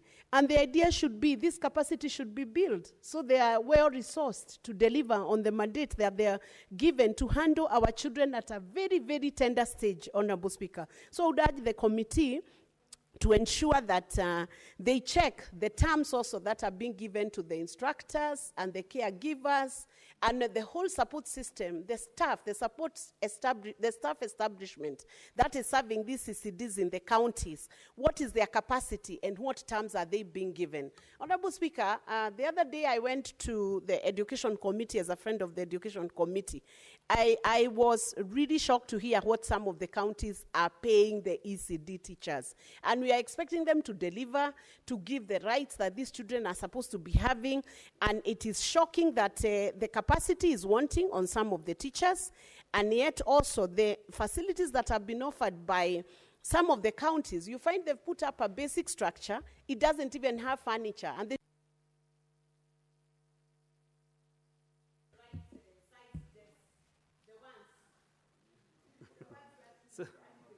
Okay, thank you.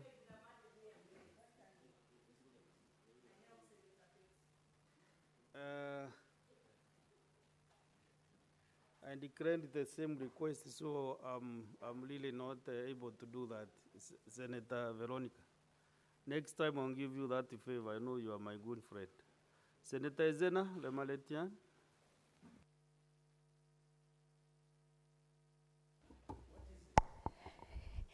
It's security. Thank you, Mr. Speaker.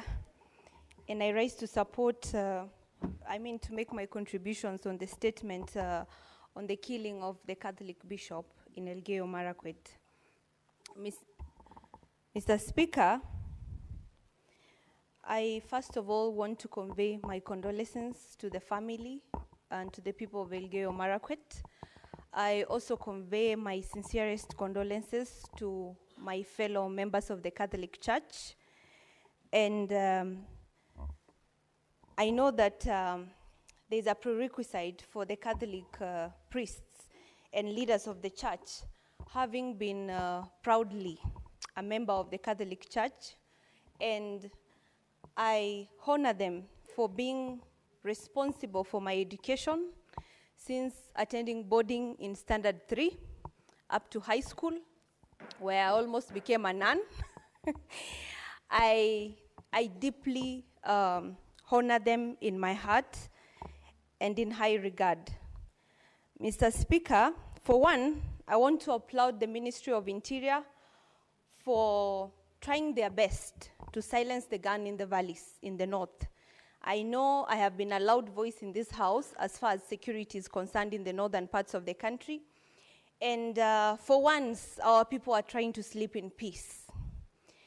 But all is not done yet. There is a lot of work that still needs to be done. And it must have taken them a lot to be able to silence the guns in the side of Samburu. I have no doubt that it's the same criminals that have moved southwards. And so, I am not asking the Ministry of Interior to remove the security apparatus and personnel in Samburu County, but to continue strengthening and thoroughly dealing with these criminals across every county in the northern parts of Kenya and the northern part of Rift Valley. I know that the security in that region is a very tough business, but tough business is meant for tough people. And we are not exactly talking about security here. The fact that the Catholic Church was a target, it means that there is a team of people there who do not want to liberate their minds from the darkness. They said education is the movement from darkness, as alleged by one Alan Bloom, and I want to agree. And we know that the Catholic Church has been one of the largest non-government provider of education and healthcare globally. And many humanitarian organizations are also under the Catholic Church. We know that the Catholic Church has had a reputation for giving rise to individuals and communities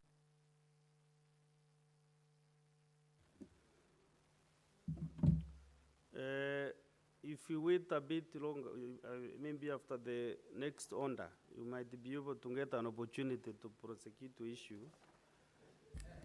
But the time was so limited to 3 minutes.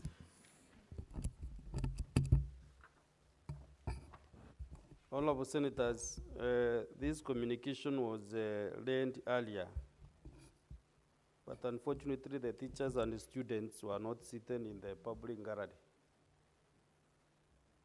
at that time.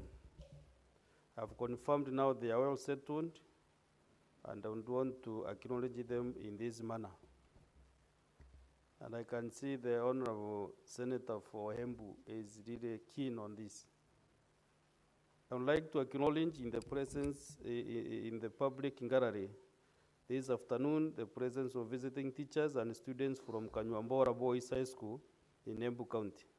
The delegation comprises 4 teachers and 96 students who are in the Senate for a one-day academic exposition. Honorable Senators, in our issued tradition of receiving and welcoming visitors to Parliament, I extend a warm welcome to them, and on behalf of the Senate and on my own behalf, wish them a fruitful visit. Thank you. Senator Mudigi, 1 minute is enough. Asante Bwana Spika kwa kunipa ruhusa niweze kuchangia na kukaribisha watoto wa Kanywambora Secondary School. Kanywambora Secondary School iko katika Embu County, Mbeere North, na ni pahali na nataka niseme Senate hii wakati wa by-election tutakuwa huko, na kwa sababu Bwana Spika majority alikuwa amewakaribisha, ningeomba wakati wa siasa itakayokuja wakati ule Bwana Spika majority utapitia kwa hiyo shule. Ni shule nzuri ambaye katika Kenya County iko na mambo ya kielimu ambaye inaendelea vizuri sana. Ya pili Bwana Spika, ile shule imetoka katika Mbeere North, pahali hakuna maji, hakuna hospitali, hakuna nini, na ndio tumekuwa mara mingi tukisema mambo ya petition iweze kupelekwa kwa shule, ndio watoto kama hawa wanajikakamua. Mahali hakuna hospitali, hakuna dawa, waweze kupata zile pesa, waweze kuisaidia. Pia nikimalizia Bwana Spika, ile shule iko pahali hakuna chochote, hata walimu wakienda shule ni sinda, na ndio tumekuwa tukisema tukichangia mambo ya handship isitolewe katika Embu County, Mbeere North na Mbeere South, ndio walimu kama wale waweze kucherekea na watoto wetu wa Embu County waweze kuendelea vizuri.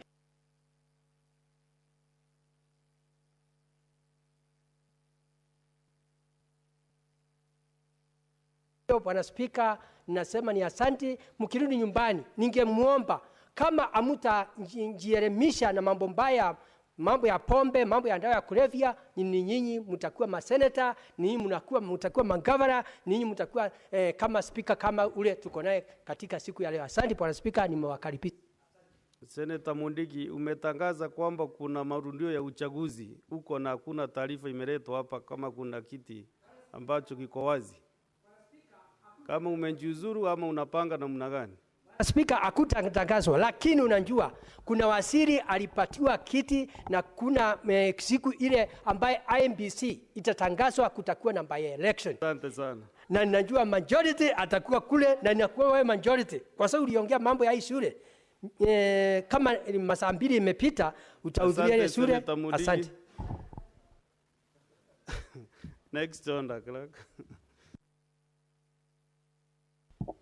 Order number 8, motion, consideration of the report of the Standing Committee on Health on a petition to the Senate by Ms. Mercy Jepchirchir regarding alleged medical negligence and staff incompetence which led to the death of Ms. Anita Jepkorir at the Moi Teaching and Referral Hospital.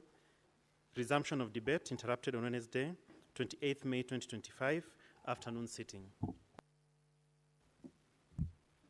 Yeah, this is a resumption of debate, and last time, Senator Dr. Mboni Karware, CBS MP, has a balance of 13 minutes.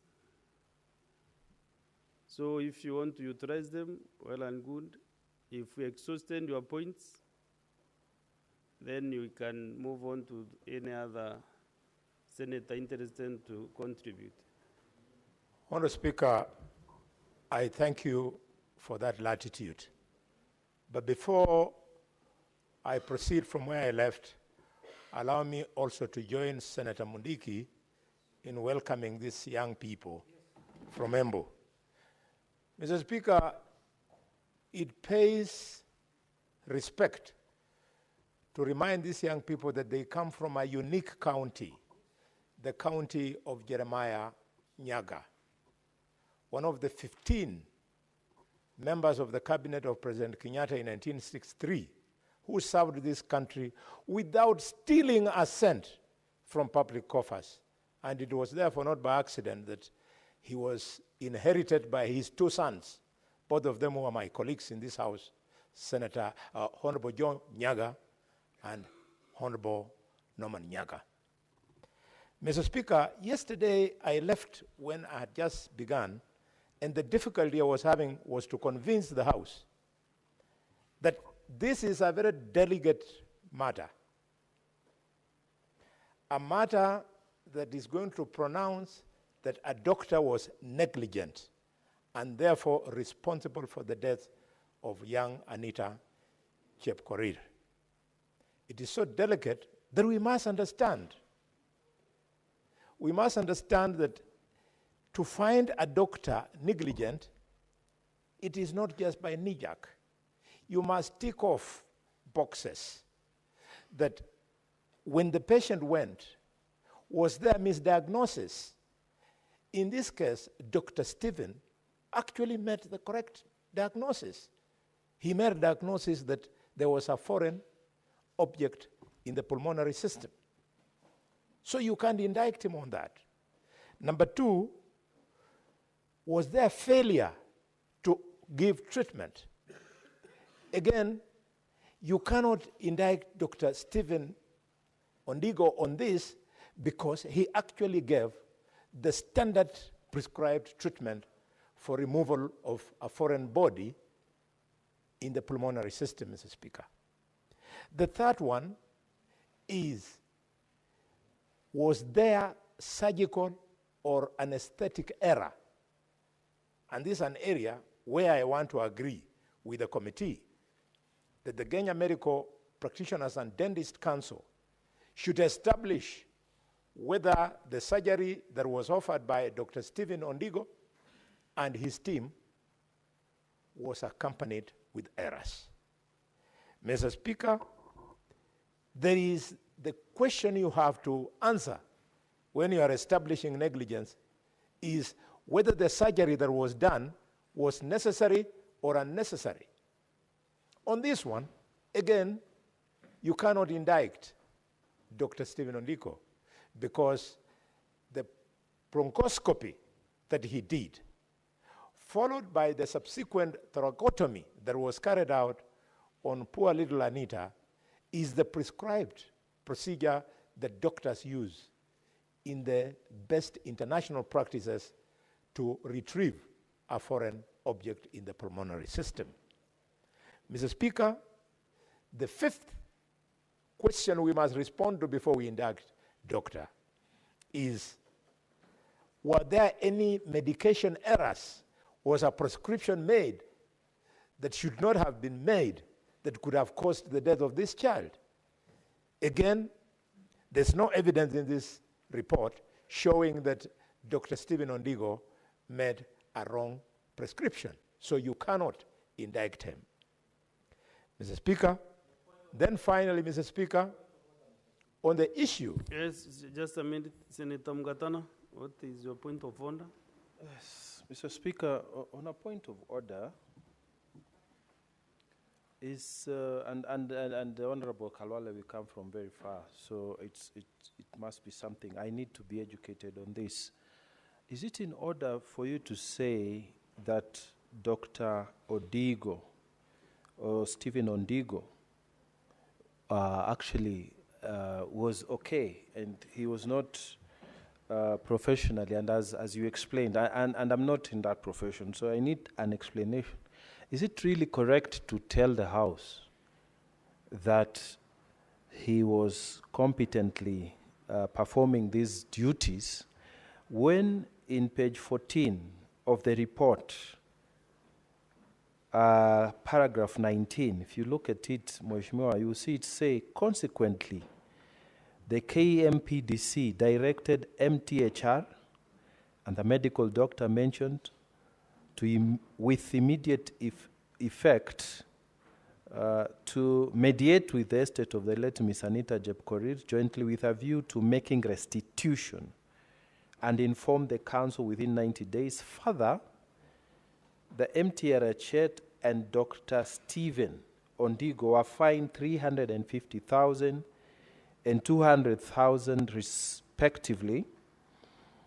I mean, if they were fined by their own professional bodies and also told to mediate so that they can pay the estate of the child who passed away, I'm struggling to follow, and I'm listening very carefully, but I'm struggling to follow your submissions vis-a-vis the finding that is contained in the Committee of Health. So, Senator Mugatana, So what is it in order for the minister, for the Honorable, actually he has served as a minister also, for the Honorable Senator Khalwale to assert that the doctor performed his professional duties in an appropriate way while the report has stated clearly the findings that are to the contrary?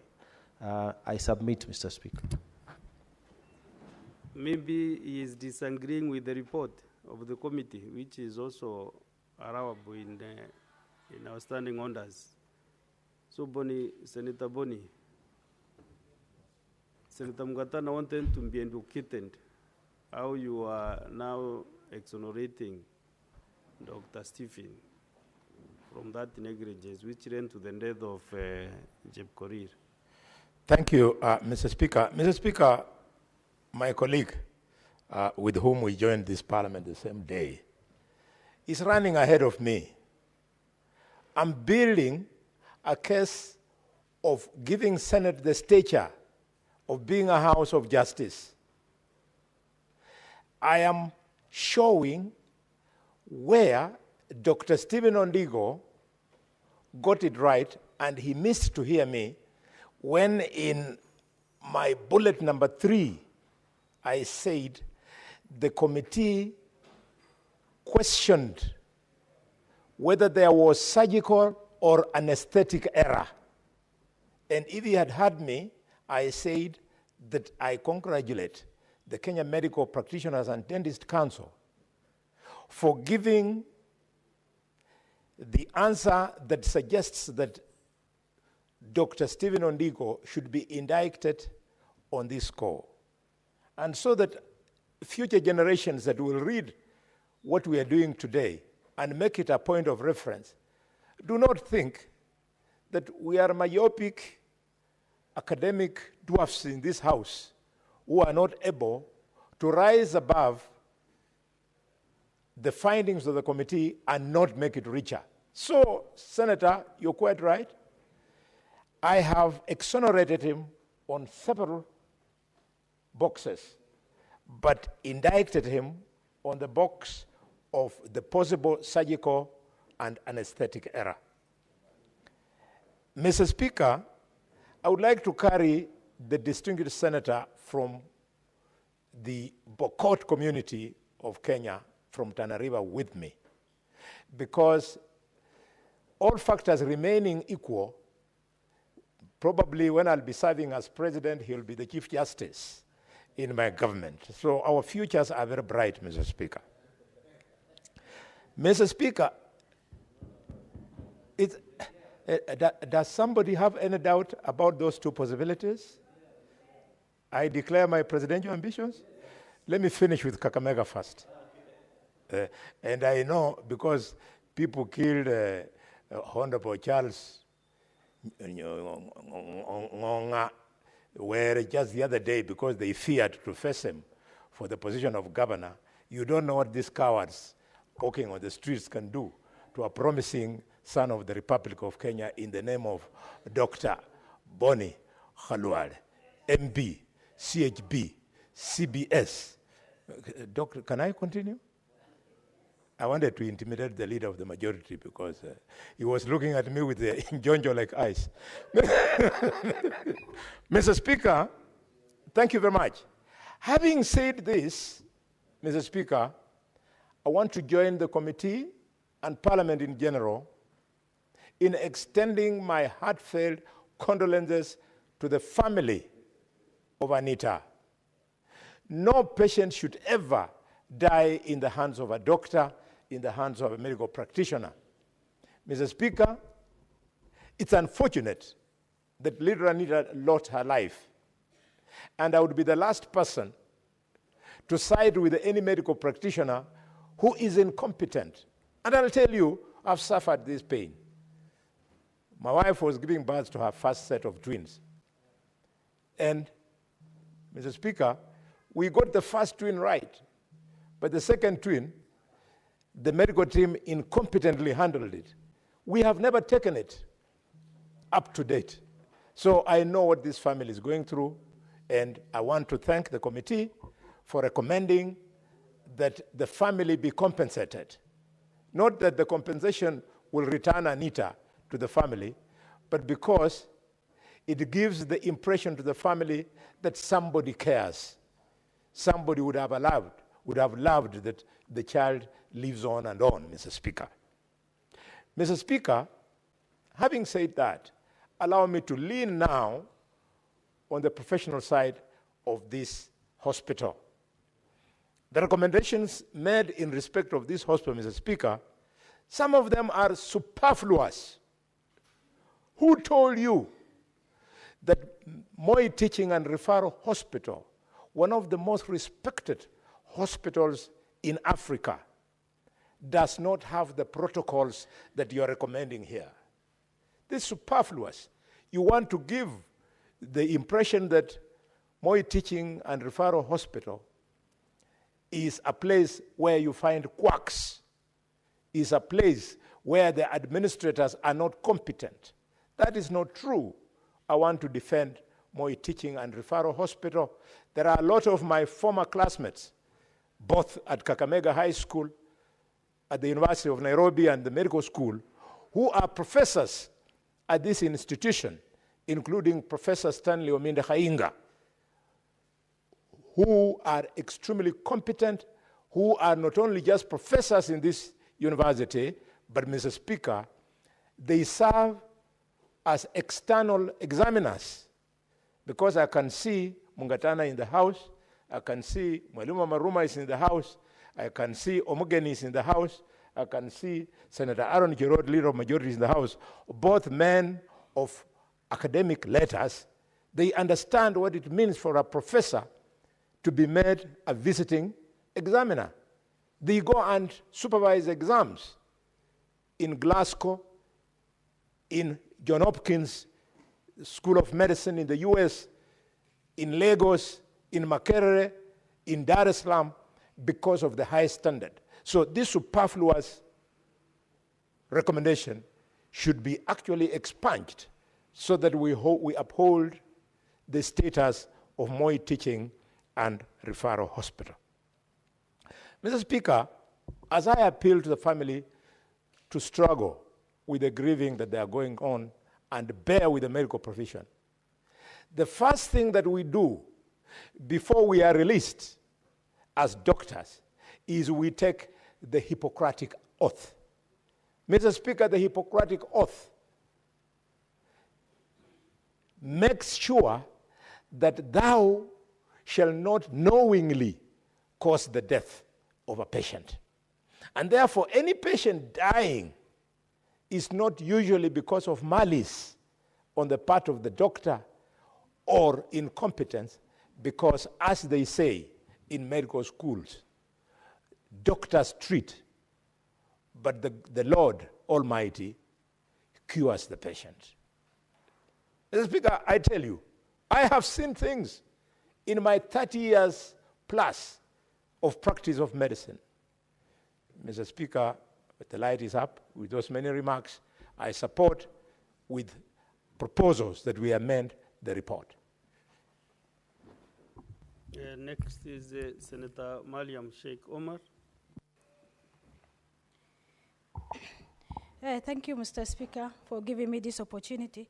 Mr. Speaker, I also rise to support the reports consideration of the report of the Standing Committee of Health on petition of the Senate by the Mercy regarding the alleged medical negligence and staff incompetency which leads to the death of the Anita at Moi Teaching Referral Hospital. Mr. Speaker, these are the petitions which we handle in the committee. I'm a vice chair. Mr. Speaker, this is emotional petition of a baby, Anita, a girl of 6 years, to lose her life because of negligence of a doctor. Mr. Speaker, the key issues raised in the petitions is it's a failure to allocate and removal of the foreign body from the body, despite so many procedures done. Mr. Speaker, that shows that is an incompetency of the doctors.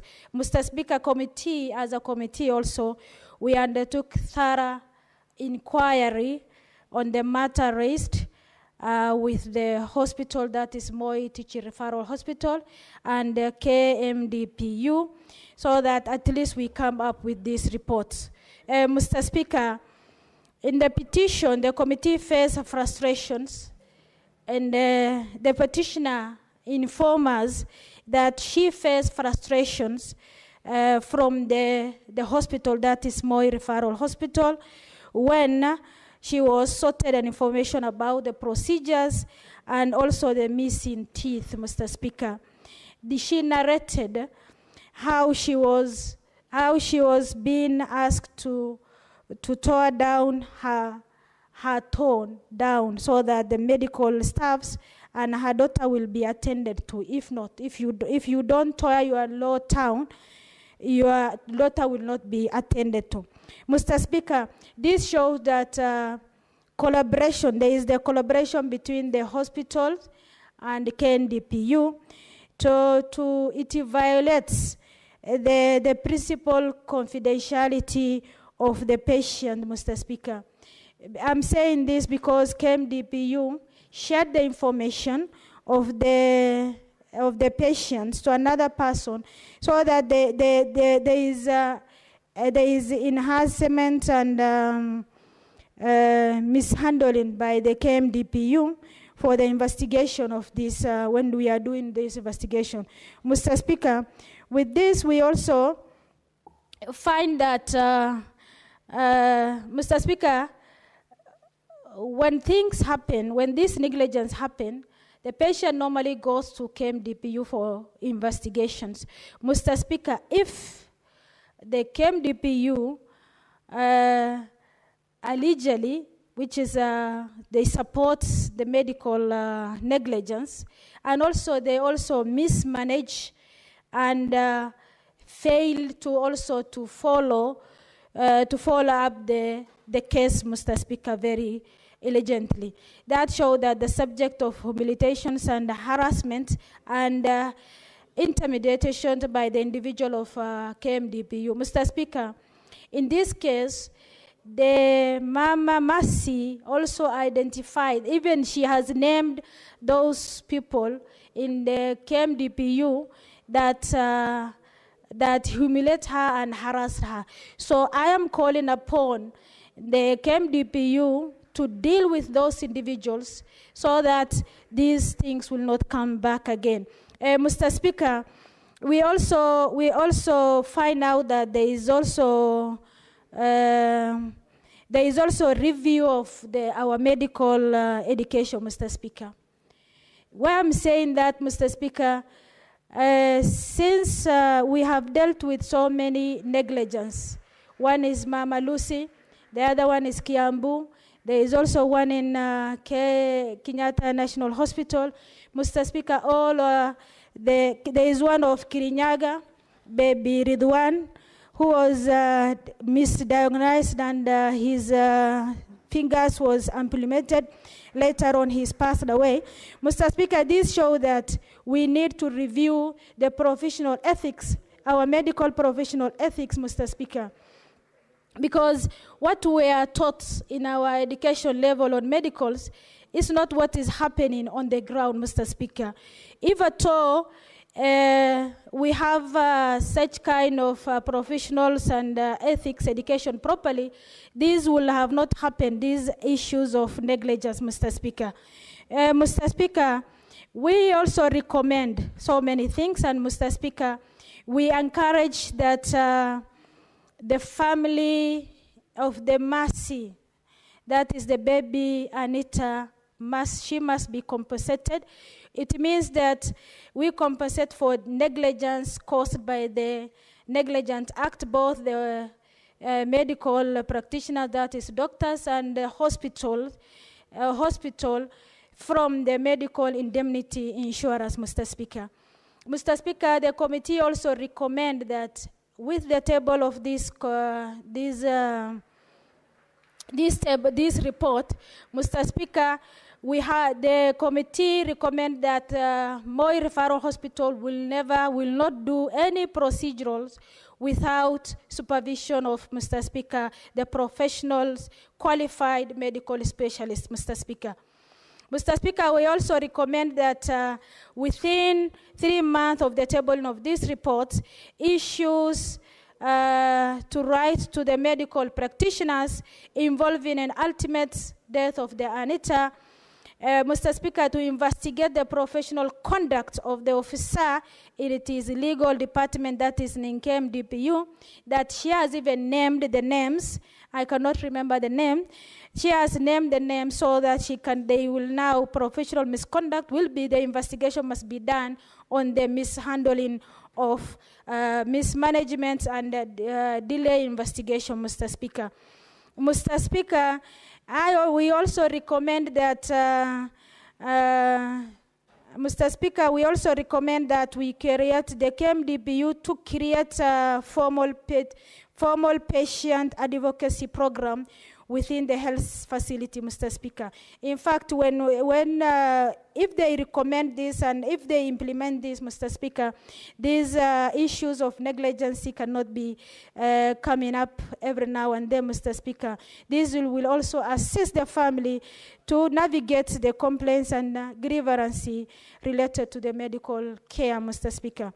Mr. Speaker, I can remember yesterday in the prayer breakfast, Mr. Speaker, that we need to confess. If we confess, Mr. Speaker, what we have done, that is the doctors and KMDBU and the hospital must confess so that we did sins, so that they can repent. And if you cannot confess and accept your negligence, Mr. Speaker, you cannot be forgiven, Mr. Speaker. Mr. Speaker, in the case of, Mr. Speaker, we have so many questions on the side of these reports to remove, when it comes to the removal of these foreign bodies from the Anita. Mr. Speaker, the eyebrow question is, what is our incompetency of our doctors, which are currently? What is also the reliability, the value, as also I've raised, the value of our education system, Mr. Speaker, when it comes to the ethical of handling the patient, Mr. Speaker. Mr. Speaker, we need also, for the implementation, Mr. Speaker, we realized that we dealt with almost 5 of the negligence and we tabled the reports on the implementation, Mr. Speaker. When it comes to follow-up, it will be made very difficult by the committee. Mr. Speaker, I urge the House to have an implementing committee to follow up. Mr. Speaker, I am saying that when we table the reports, because of the workload of the committees handling statements and many other things. And again, also we have committed ourselves that we do networking to do county visits. Mr. Speaker, going back to the recommendation and follow up and to see if the implementation has been done, it will be delayance to the Mr. Speaker, to the petitioners. Mr. Speaker, I urge that there must be also an implementing committees to follow up the the recommendation, Mr. Speaker. There are so many reports which has been tabled to this Honorable House, which is supposed to be implemented, Mr. Speaker. And all committees are committed and overloaded with the work. So we urge that, that is my humble request, to have a committee of implementation. Mr. Speaker, with that all remarks, I support the report. Thank you, Mr. Speaker. Okay, Senator Okongo Mogeni.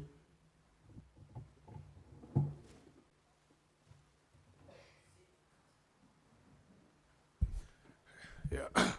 Yes, Mr. Speaker, this is one of those sad cases that ever land on the floor of the House.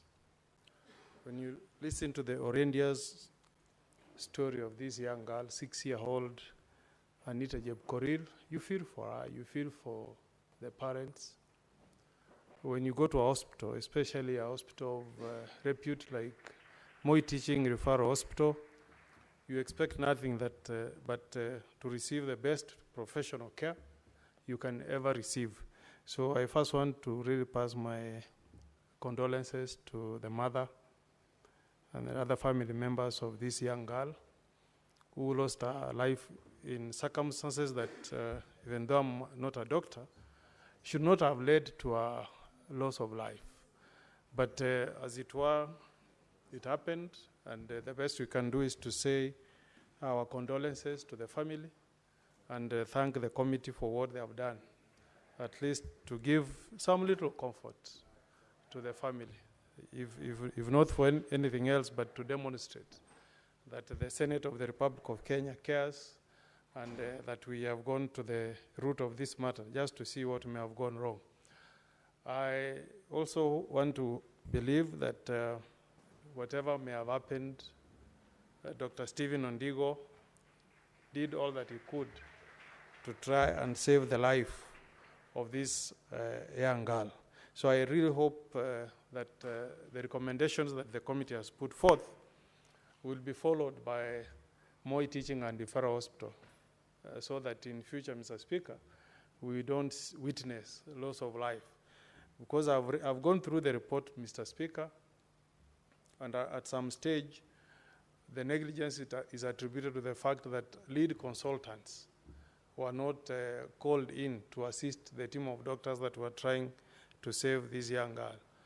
Mr. Speaker, this hospital serves a big catchment area, including the catchment of Nyamira. We have many of our patients who get referrals to Moi Teaching and Referral Hospital.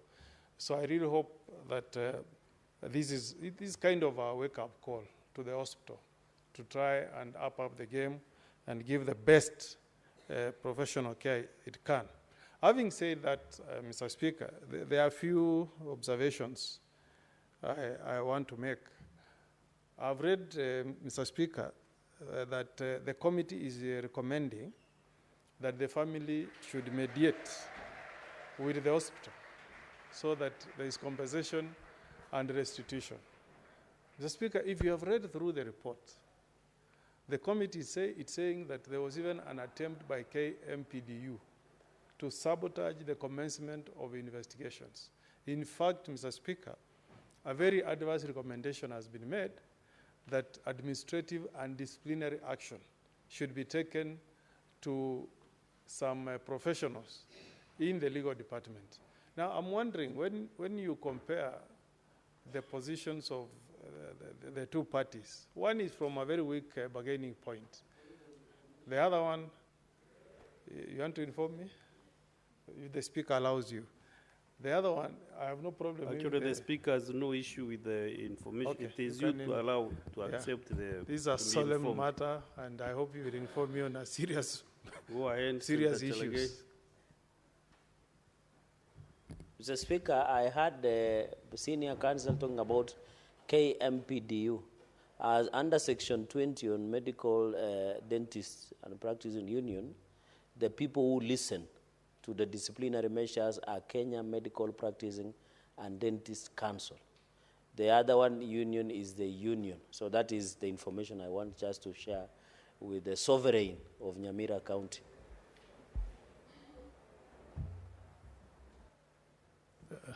Thank you for that information. Though you have quoted me out of context. The problem I have is, if I got the recommendations of the committee rightly, they are recommending that the family should engage in mediation with the Moi Teaching and Referral Hospital. And the chairman is in the room. If I have read the report wrongly, you can correct me.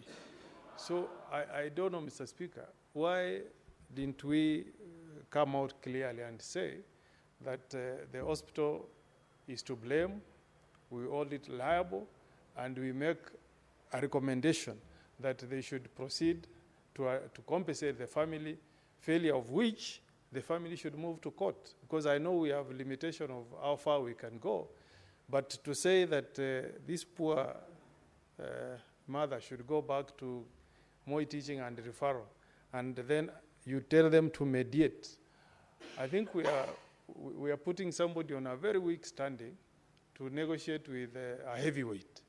So I would have loved a situation where the committee would have come out much more strongly as in making recommendations on restitution and compensation to the Moi Teaching Referral Hospital, and also give leeway to this poor lady to proceed and seek compensation from a court of law, just in the event that the hospital does not pay. Also, I hope, Mr. Speaker, that this gives us an opportunity, Senator Chergai is in the room, so that we can amend the Medical Practitioners and Dentists Act. You know, I've read, Mr. Speaker, the recommendations are very punitive against the doctor and against the hospital. But there is no compensation that that body can give direct to the victim. So, Speaker, as a lawyer, you know that under the disciplinary processes of the Law Society of Kenya, when you lodge a complaint, the committee can pass a judgment against you. It can order restitution as a body. So I hope the committee should have gone further and propose amendments to this act, so that when you find an hospital negligent, you also move and order for compensation or restitution. Because what's going to happen, Mr. Speaker, is that this poor lady will be forced to, again, look for services of a lawyer and go to court. You know how long cases can drag in court before she is compensated. It should be a one-stop shop. You find the doctor, find the institution, and then order restitution for the victim. Two, Mr. Speaker, I have read the report, and it seems that all that KMPDU can order is just to fine you. You know, Mr. Speaker, for us lawyers, if I'm taken to the Disciplinary Committee of Law Society of Kenya, it could mean me losing my license, or it could mean that I'm struck off the roll and I'll never practice in any court of law for the entire of my life. I mean, so feared is that process, Mr. Speaker, that when you get a summon from the Disciplinary Committee of Law Society of Kenya, you take it seriously. But it seems with the doctor, and I have nothing with the doctors, they take care of us every day. But if at all, there are a few of them who are rotten within the profession, I would propose that the committee looks on the provisions in the Act and maybe make a proposal to amend the law to make it more punitive to those who may be culprits. Thirdly, Mr. Speaker, times taken for investigations, Mr. Speaker. The committee has taken issue with the duration that it took to take up this matter, commence investigations. In fact, some officers within the legal department, I hope they were not lawyers, tried to block the investigations. Maybe this is a wake-up call that we need to provide timelines. If somebody files a complaint with this body, they should look into the matter and close it as quickly as possible. You know, somebody has died. You don't want to keep the matter pending there for eternity, so that the matter is resolved quickly and then there is closure. This will not make me very popular with the doctors, but I hope we can find somebody like an ombudsman. You know, the best way to regulate within the profession is to have self-regulating mechanisms, where if you have a complaint against your fellow colleagues, it's your peers who should actually pass a verdict on you. Mr. Speaker, you saw yesterday a speech by, I think, a deputy registrar of the judiciary, writing to the senior bar, you know, drawing the attention to the senior bar of the Law Society of Kenya on issues they have against a certain member of society, and also writing to the Law Society of Kenya, asking them to look into the conduct of a certain lawyer. I may not pass any verdict here, but what I'm saying is that it shows you that the disciplinary mechanism within the Law Society of Kenya acknowledges that the best way to deal with any negligence or professional misconduct within a profession is to involve members of that profession themselves. So let us strengthen the mechanism that is there for the doctors, allow them to be in charge of the process, but make it friendly to the consumers of the services, who are we, the citizens. Then, Mr. Speaker, this thing we call continuous quality improvement for doctors. Chairman of Health Committee, I saw you mentioned, but you know, for lawyers, unless I've logged in up to 5 units, now I'm lucky as a senator, I don't need to attain the units. But you know, Mr. Speaker, in the legal profession, unless in that year, let's say 2025, if you don't attain 5 CPD, continuous professional development units, your license will not be renewed in the following year.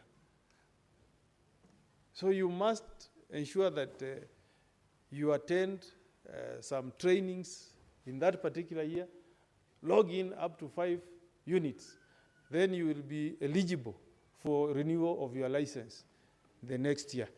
Here you have just mentioned that this program for continuous quality improvement for doctors should be run efficiently. But I thought we should be more firm and say that the doctors should come up with a mechanism where they ensure that their doctors every year they attend trainings that should be a prerequisite for their license in the following year. Finally, Mr. Speaker, I really hope that our governors in our counties can improve facilities. You can see, Mr. Speaker, that if you run through this report, though it is fairly soft in terms of the equipping of our hospitals, you can see that the committee is drawing it to attention that maybe if Moi Teaching Referral Hospital had better facilities, we may not have lost this life. Now you can imagine, this is a county where people from Nandi, Wasingishu, can reach the hospital in a year. Within an hour.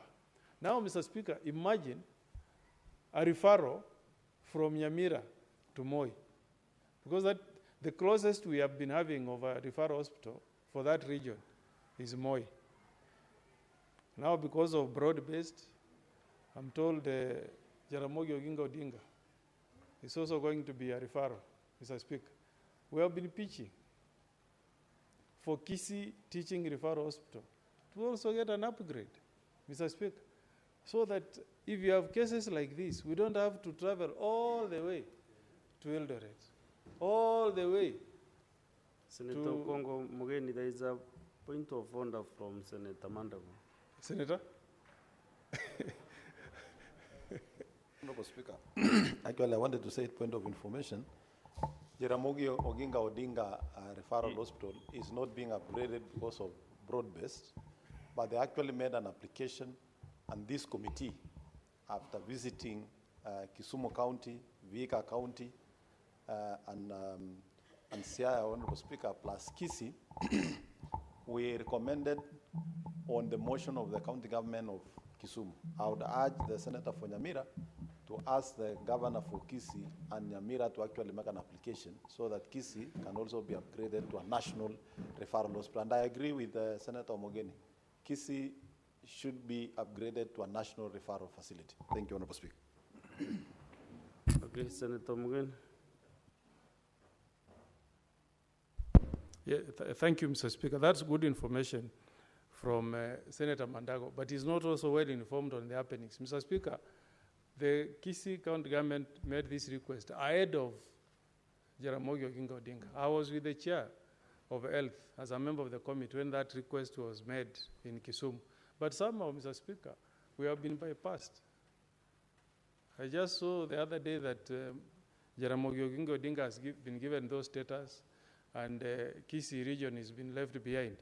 I hope, Mr. Speaker, I want to plead with my brothers who are in leadership from the Gusii region, Honorable Osoro, Honorable Japheth, there is Jair Zianda, who is very close to the president. Mr. Speaker, they should also know how to talk these things. You know, my good friend, party leader Baba, knows how to talk. When they come with the president, we had the president in Kisii the other day in December, Mr. Speaker. They did not raise these issues, Mr. Speaker. I want to urge my brothers from the Kisii region to also know that as a leader, the best you can do is to pitch for some of these things to happen to your region. They are allowing Baba to go ahead of us, Mr. Speaker, because Baba knows when a president comes to your place, you put development ahead. Mr. Speaker, at times you can be mesmerized with a chopper. I think my colleagues from Kisii, they get into choppers and then they forget. You know, the people will benefit most. As a majority leader, this is your point of honor. Mr. Speaker, the Speaker earlier today gave a very strict communication on adherence to our standing orders. And he read for us standing order number, I think it was 111, if I'm not wrong. 101, actually, 101, Mr. Speaker, which includes discussing the conduct of state officers without, in the absence of a substantive motion. Senator Omogeni, my good friend and neighbor from Nyamira, wants to discuss the conduct of our colleagues from the National Assembly, including making remarks that, in my opinion, are actually disparaging them when you say they get mesmerized by choppers. But I will recall, Mr. Speaker, that in the days of the handshake, Senator Omogeni had close proximity to power, perhaps even closer than what Akina Japheth and Osoro have, Mr. Speaker. Why didn't he do what he's asking them to do now during the days of the handshake, Mr. Speaker? Especially knowing that his friend was very powerful, a man that he knows. He was the one in chairing cabinet committees.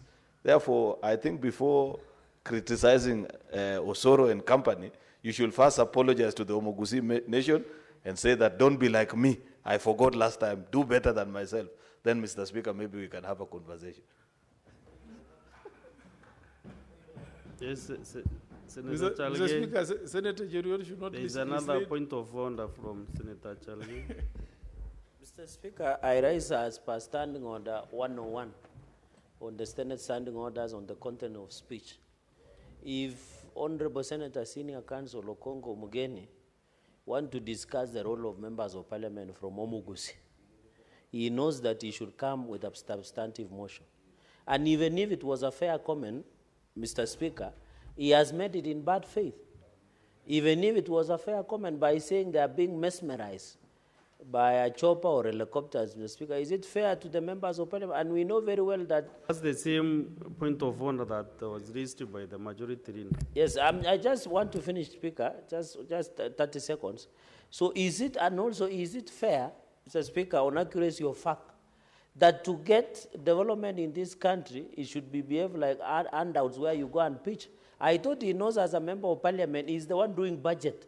Has he done budget under the budgeting process to allocate money of upgrading of Kisii referral, teaching and referral hospital? Because no one else will get the resources to build an hospital.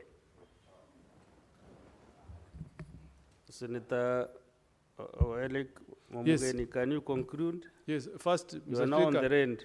First, I want to correct Senator Chiragei. I don't do budget. You know this house, Mr. Speaker, all I do is to give money to the county of Nyamira. So you should know, like as a lawyer, that this house has got no mandate to make budgets. Two, Mr. Speaker, Senator Cheriot knows. I've always been a member of opposition, Mr. Speaker. I've never been in government. But I'm telling my colleagues, and I'm doing this in good faith. I'm telling my colleagues, Honorable Soro, Honorable Japheth, to borrow notes from my party leader, Raila Amolo Odinga, so that, Mr. Speaker, when you bring a leader to your region, you should, before you come, ask yourself also, what can I do to ensure that my people are benefiting, Mr. Speaker? And that's why we're here. We should not make this like a morning house. We are here, Mr. Speaker, to challenge each other for the benefit of our people, Mr. Speaker. And I'm sure, Mr. Speaker, the people of Kisii who are listening to me, if I go to Kisii, to Suneka tomorrow, I'll be given free bananas because I'm saying the right thing. That hospital, Mr. Speaker, needs to be upgraded to be a referral hospital. And that obligation is on the leaders. In fact, me, I'm from the neighboring county. The people who should be in the forefront in pushing for that agenda should be Honorable Osoro, Honorable Japheth, Honorable Jaira Zianda, Honorable Alpha Miruka. Me, I'm just stepping in, Mr. Speaker, as a senior counsel to advise. I don't think, Mr. Speaker, any of those leaders will take offense. In fact, when I leave here, Mr. Speaker, they will thank me for reminding them. I have no ill feelings, Mr. Speaker, but we want to see results, Mr. Speaker, because every time they come to Kisii, they tell us, now we are in government, we are going to milk this cow. The best way to milk that cow is to show results to the people of Kisii, Mr. Speaker.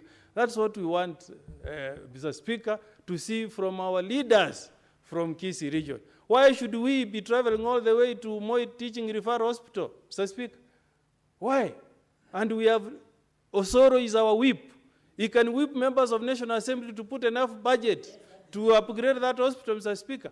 Japheth Nyakundi is the treasurer of UDA, a very senior position, Mr. Speaker. He sits in the Committee of Budget, Mr. Speaker.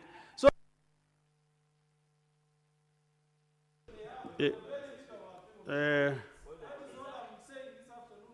his time is over. He has no more airtime, so I think... you know, it is rare for the chair to give me comments when I'm chairing, but a chair can advise. Senator, my good friend, Senator Kongo Mugeni, if you know the president is in your region, for example, and if you see him, you'll ask him to make Kisii a level 6 hospital. If you love your people, why don't you go and ask him to... Your Excellency, I've just come to ask you to give Kisii level 6 status hospital, and you go away.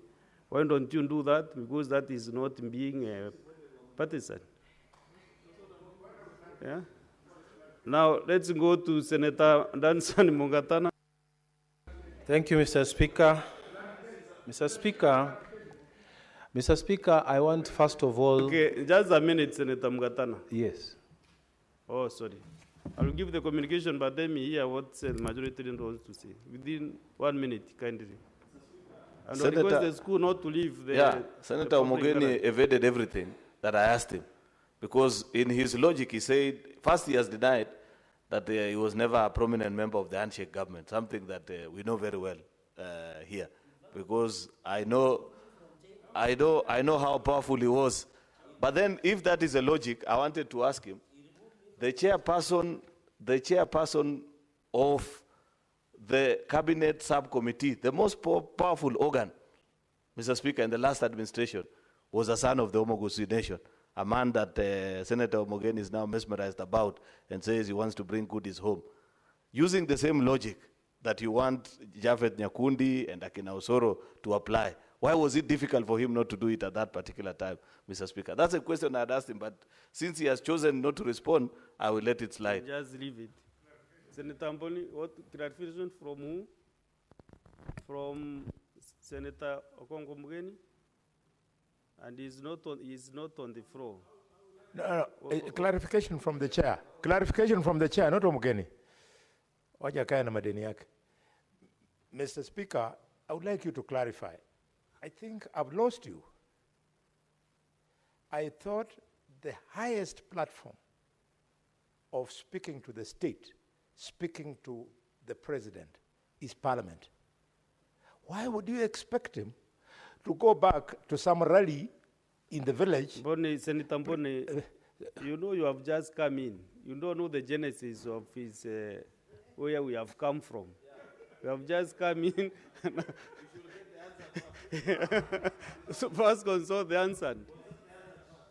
Because what Senator Mugeni said, honour members, what he said is that the president was in Kisii region a few months ago, and the leaders were there, and they could not request from that rally or that meeting. So that is why I was asking, why didn't he just walk to that meeting and request on behalf of the Kisii community? Can you apologize? Then we proceed.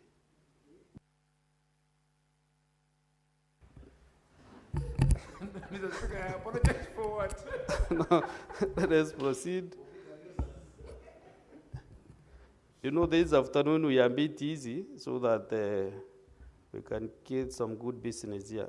There is a communication on visiting teachers and students from Taito KTGA, Nandi Hills Secondary School in Nandi County.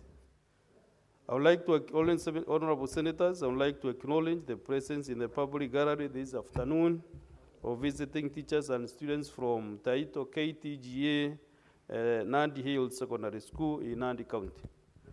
The delegation comprises of 7 teachers and 153 students who are in the Senate for a one-day academic exposition.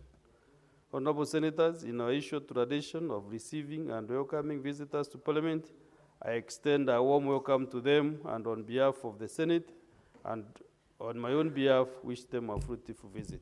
Thank you. Senator Chalge, within maybe under 1 minute.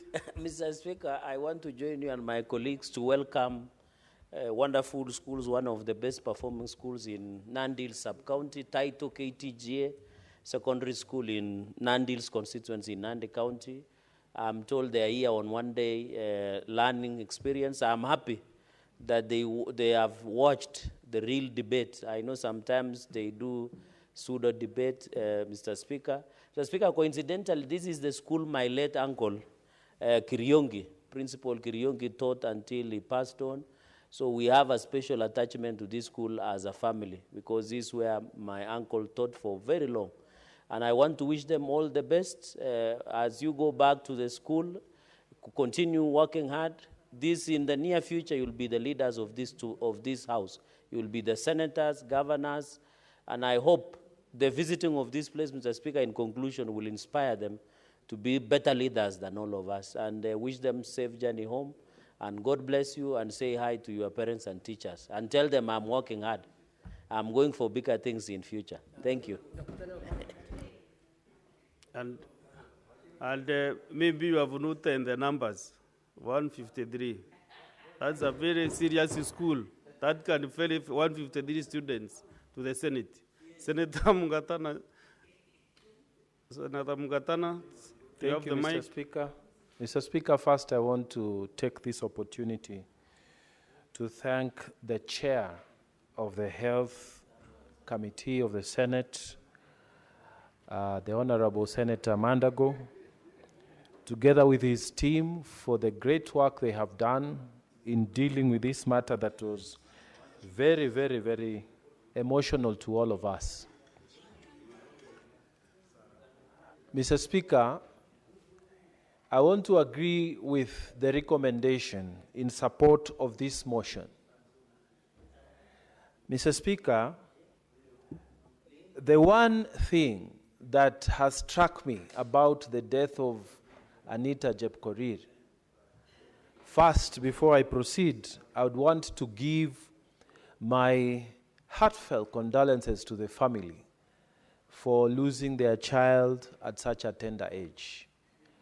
Mr. Speaker, the first thing I wanted to say that struck me is the fact that the hospital system in Moi Referral did not have psychological support for the patient and the family during their suffering and their tribulations.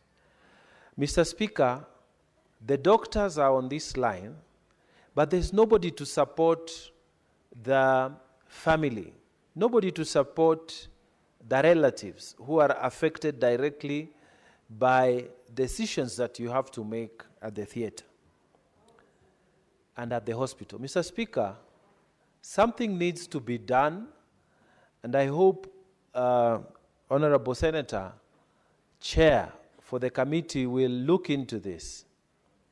Something needs to be done about how patients are treated in hospitals. Something needs to be done about how people are handled, especially when emergency exists. Mr. Speaker, even myself, and I know I'm speaking for many Kenyans, when you have taken your loved one to the hospital and there's no explanation that is given to you, but you are desperate for a solution, and somebody is telling you, I think we have reached a point where you need to sign here. When you ask, you are told it's a consent form. You are not told anything about what the details of that surgery is supposed to be, what are the effects, what are the possible side effects, what can happen, what may not happen. All you are told is sign here because you are the person who has come with this patient, so that we can have the consent to operate. Mr. Speaker, no explanation is given to Kenyans that you need to know this can happen, this can go wrong, this can go right. All the time, and it's repeated, and I'm sure even as I'm talking to you now, Mr. Speaker, somebody is rushing into an emergency room. There is nobody at the reception to explain to them what are the possibilities of this surgery.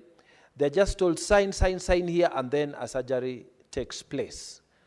And Mr. Speaker, I wish that the country would adapt other types of medical procedures where patients are explained to what is supposed to happen to them in detail.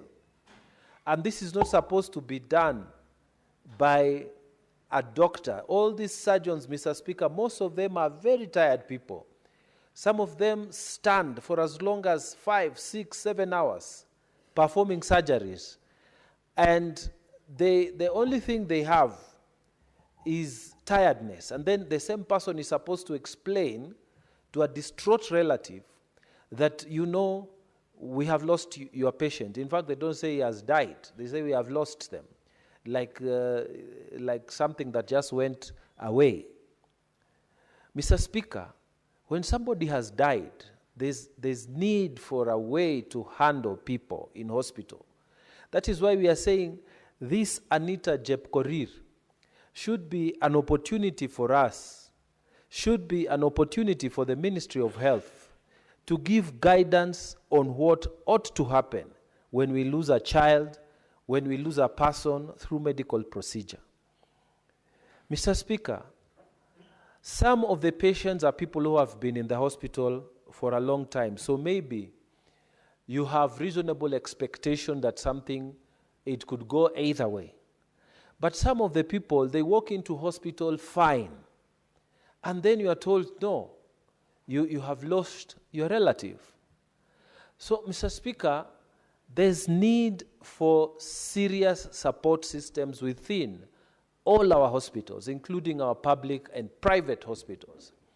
I think the ministry needs to give guidance and regulations, and this should be named the Anita Jepkorir guidelines to hospitals in terms of managing situations, managing the psychological side of how we should treat patients and their relatives. Mr. Speaker, I remember many years ago when people were very afraid of being diagnosed with HIV, because at that time, if you are told you have HIV, then it was like a death sentence. And what used to happen, and I still think it still happens nowadays, to date, people are told, before we take the HIV tests, we need to take you for counseling. And it's a standard guideline that was set up by the Ministry of Health. And now it is normalized. It is very normal that before you do your test for HIV, you are told, we need to give you some counseling. And if you don't need it because maybe you know you can reasonably suspect your status, you tell them, no, I don't need to go through the counseling. I can take my test and go home. Madam Speaker, there need to be now Anita Jepkorir guidelines on how to handle patients within public hospitals, within private hospitals. It's not just the doctors. The doctors should be the last people who should come to meet the patients when they have lost their loved ones, when they have to make difficult decisions. There's got to be someone who is trained in counseling, somebody trained in psychology, who can sit with the patients and advise them before they make decision on whether this person needs to take the surgery or not. And if the surgery has been acceded to and something has gone wrong, there need to be the Anita Jepkorir guidelines in all public hospitals, in all private hospitals in Kenya, that will be telling the doctors and the hospital management that when somebody has lost someone, the relatives must be taken through a certain process. It must not be doctors who just come out and say, we have lost someone. Mr. Speaker, that is a specialty, and most doctors are not trained in that specialty. Most doctors are not taken to, they just take the Hippocrates oath. They preserve life, and they do their best. When their best doesn't work, they just tell you, we have lost the life, we have lost. We had hoped for this and this, but this has gone. And they leave you crushed when you are just right there in the hospital. And they don't know how to handle.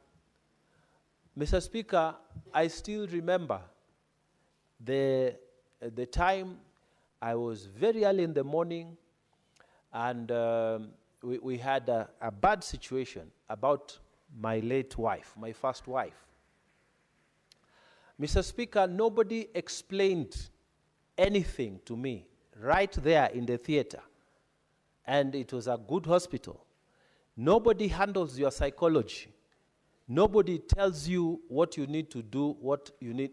In fact, Mr. Speaker, as soon as we saw that there is multiple organ failure, the thing they did in that theater is to light up, and then they put some music that is heavenly, about heaven being our home, this earth is not our home, and so on. And I felt like it's so premeditated. They don't know what you're going through. They just put on music, and they tell you, this world is not your home. Who told you I wanted to go home at that time? Mr. Speaker, who told you that we as a relatives wanted to let go of that person at that time?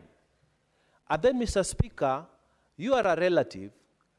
You don't know now how to face your children and tell them that actually mom is not going to come back. And you know, they were going to hospital every evening to go and check.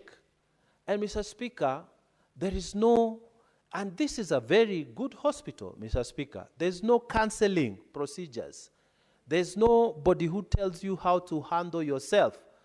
So, Mr. Speaker, although in our family we have,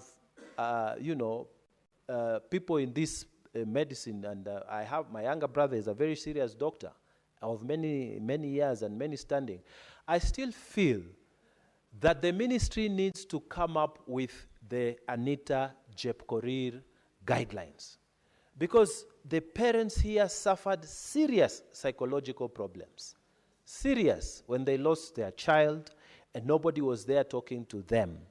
When they were struggling to find what they can do, nobody was helping them. Nobody was there to advise them. There ought to be a desk, Mr. Speaker, in every hospital in this country, from Tana River all the way to Nairobi, that says, here is how you lodge a complaint. If you feel a nurse has mishandled you, if you feel a doctor has mishandled you, if you feel a clinical officer has mishandled you. In the entire country, there is nothing like that. The boxes that are there across the country in all ministries is to tell you, if you have a problem with corruption, put your complaint here anonymously. Those are the things that are there. But hospitals, Madam Speaker, there are so many people who suffer negligence. Some are told, I mean, and you have maybe a very serious emergency. Your wife wants to give birth, and you're in a public hospital, and you are desperate, and you are being told, if you don't want to bring this and that, take your patient back home and help her yourself, you know? And people have suffered in this country. Mr. Speaker, I hope the recommendations will also include calling the current Minister of Health to come up with the Anita Jepkorir guidelines. And currently, the Minister for Health is a very proactive minister. He has been with us in the National Assembly Sister House. And he's very proactive. We sat with him in the committee today when he came before the Delegated Legislation Committee. And he told us he has been able to sit down with Aga Khan Hospital and negotiate that now kidney transplant from from the beginning, 0 step, all the way to post-care will only cost 700,000, which will be covered by SHA. You don't need to pay millions of shillings in hospitals. Now, our women are going to be paying 40,000 for chemotherapy when they go for cancer treatment instead of the 140 per session. SHA was giving about 540 to cover for that, and they have several sessions. Now, if each session goes for 140, then they will not complete the sessions. Now, the minister was able to tell us that they have negotiated to 40,000 per session. So I'm saying we have a very proactive minister. It will not harm the committee to make a follow-up, and we don't lose what this report is all about. The Anita Jepkorir guidelines that will help Kenyans from all walks of life who go to hospitals and they have problems in those hospitals. Number one, to have psychological support. Number two, there must be, under these guidelines again, Anita Jepkorir guidelines to educate the people in all public hospitals and private hospitals how you can fill in forms if there are cases of professional negligence from any nurse, from any doctor. And every nurse and every doctor, they must have their work number, like the way the police have. Some of these hospitals, Madam Speaker, you walk in and you cannot tell who is dealing with you. You only know from the way they dress that this must be the doctor, this must be the nurse. They don't have tags on their clothing. And Madam Speaker, they don't have work numbers on their clothing. So this is a system that needs to be looked at. And I know our current minister has committed to working very hard on the side of mental wellness for the Kenyan population as a whole. And we must take this opportunity, and I urge the chair to follow on these Anita Jepkorir guidelines. These guidelines, Madam Speaker, if they are implemented, we will have a better way. Hospitals will have a better way to handle people who come as their clients. Madam Speaker, in places like my county, the doctors are few, the medical personnel are few. In all cadre, people are overworked, people are doing so much work. To expect the same tired surgeon, the same tired nurse who is doing maybe morning and evening shift, by the time they are having their break, they are so tired, to then come and explain to you, okay, this is how your father died, your cousin died, your uncle died, your auntie died, your grandfather. There must be a policy that says there are special people within the hospital to listen to complaints and to handle complaints, to guide the population in a place as far as Tana River, to be able to say, this is how you can take a medical negligence case. You file this case. This is how you can take a case against a nurse. You file it this way. You do it this way. There must be a desk, Madam Speaker. If we have desks in the police centers where people are dealing with women issues, complaints, GBV, why not have desks within the hospitals that says this person is specifically to talk to patients and explain to them? If you want now details, is when now you are referred to the doctor who performed the surgery. Madam Speaker, many years ago, when we were in university, we had a huge problem there, and one of the girls called Stella Awinja passed away. When the University of Nairobi put up a building, they called it Stella Awinja in memory of that girl. Now, in this one, we are saying, let us create guidelines called Anita Jepkorir guidelines. And if the committee is listening, please write to the minister. I know the minister is proactive. If you won't do it, I'll do it, because I know he will listen.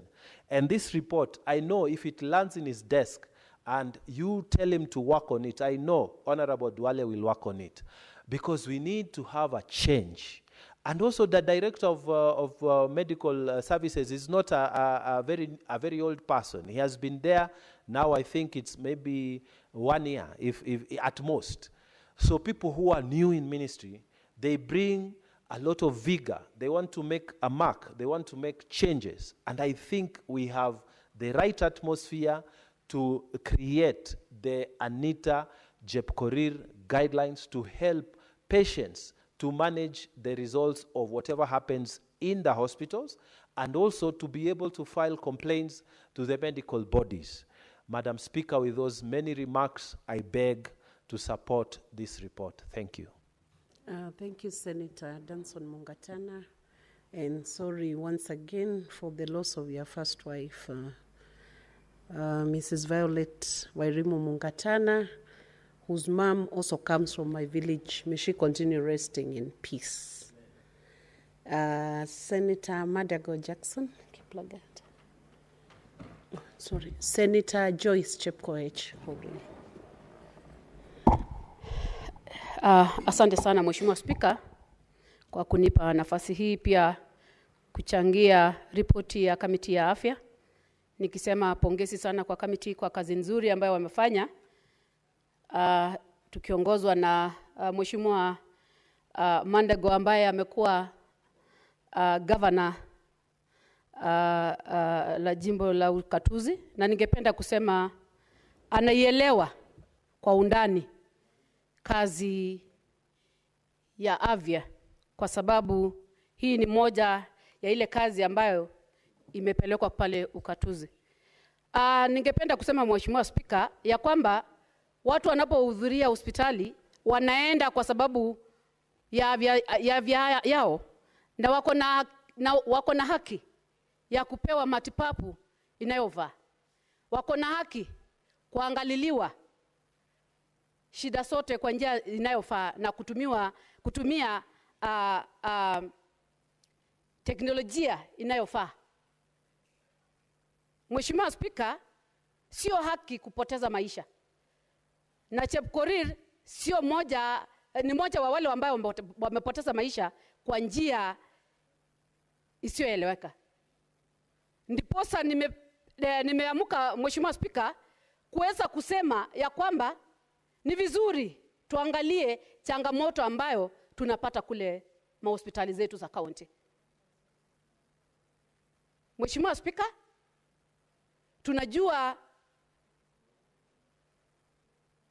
changamoto kubwa ambayo tuko nayo ni uhaba ya madaktari, kuna madawa, kuna vifaa ambayo zinaweza kutusaidia kwa kuchunguza magonjwa mbalimbali.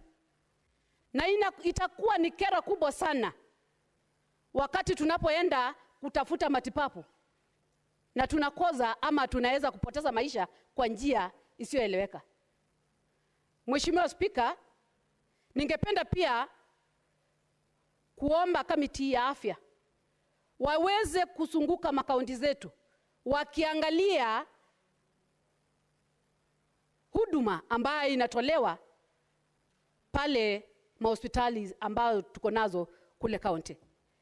Mheshimiwa Spika, juzi ama jana nimeshikwa na msiko sana kwa sababu ya mwanaume moja ambaye alikuwa amepepa mtoto kifuani akilia kwa ujungu pale Murang'a kwa sababu amekaa na mtoto siku nzima na hakupata kusaidiwa. Ndiposa ningependa kusema pia ni vizuri kwa sababu tumeona mgomo kila mara. Kamiti waweze kuangalia kama kutakuwa na migomo, ni lazima tutengeneze njia ili kusaidia watu wetu wanapokuja na wagonjwa, wajue mgonjwa ako mgonjwa kiasi gani, ili tuweze kuokoa maisha. Ilikuwa ni kero kubwa sana wakati unaona mtu ameshikilia mtoto ambaye amekufa, mtoto mdogo sana, mtoto mchanga ambaye alikuwa anajua ya kwamba atasaidika, na mtoto akafa mbele ya madaktari wakiangalia bila usaidizi wowote. Ningependa kusema kuungana na Mheshimiwa Mungatana ya kwamba tuwe na taratibu ya vile tunafanya kazi yetu. Kama kuna mahali ambayo unaweza kutoa maono yako ama kuripoti kesi yoyote ambayo unaona itoshi, ama wapatikane pale kwa hospitali watu wa kusaidia, hata kama wako kwa mgomo, ijulikane huyu mtoto ni mgonjwa sana na hatuwezi mtipu, wacha apelekwe kwa hospitali zingine, kuliko kumwangalia mtoto hadi mtoto apoteze maisha. Najua hii ripoti ya Chepkorir ilitoka mwanzo before ile imefanyika jana. Kuna zingine zimefanyika ambayo hata haijaweza kuwekwa kwa mtandao. Na ningependa kusema imefika kiwango ambayo tunafaa sisi kama kamiti ya Senate tuweze kuweka taratibu ya vile tunaweza fuatilia ili watu wetu waweze kusaidika. Mheshimiwa Spika, itakuwa ni maajabu sana.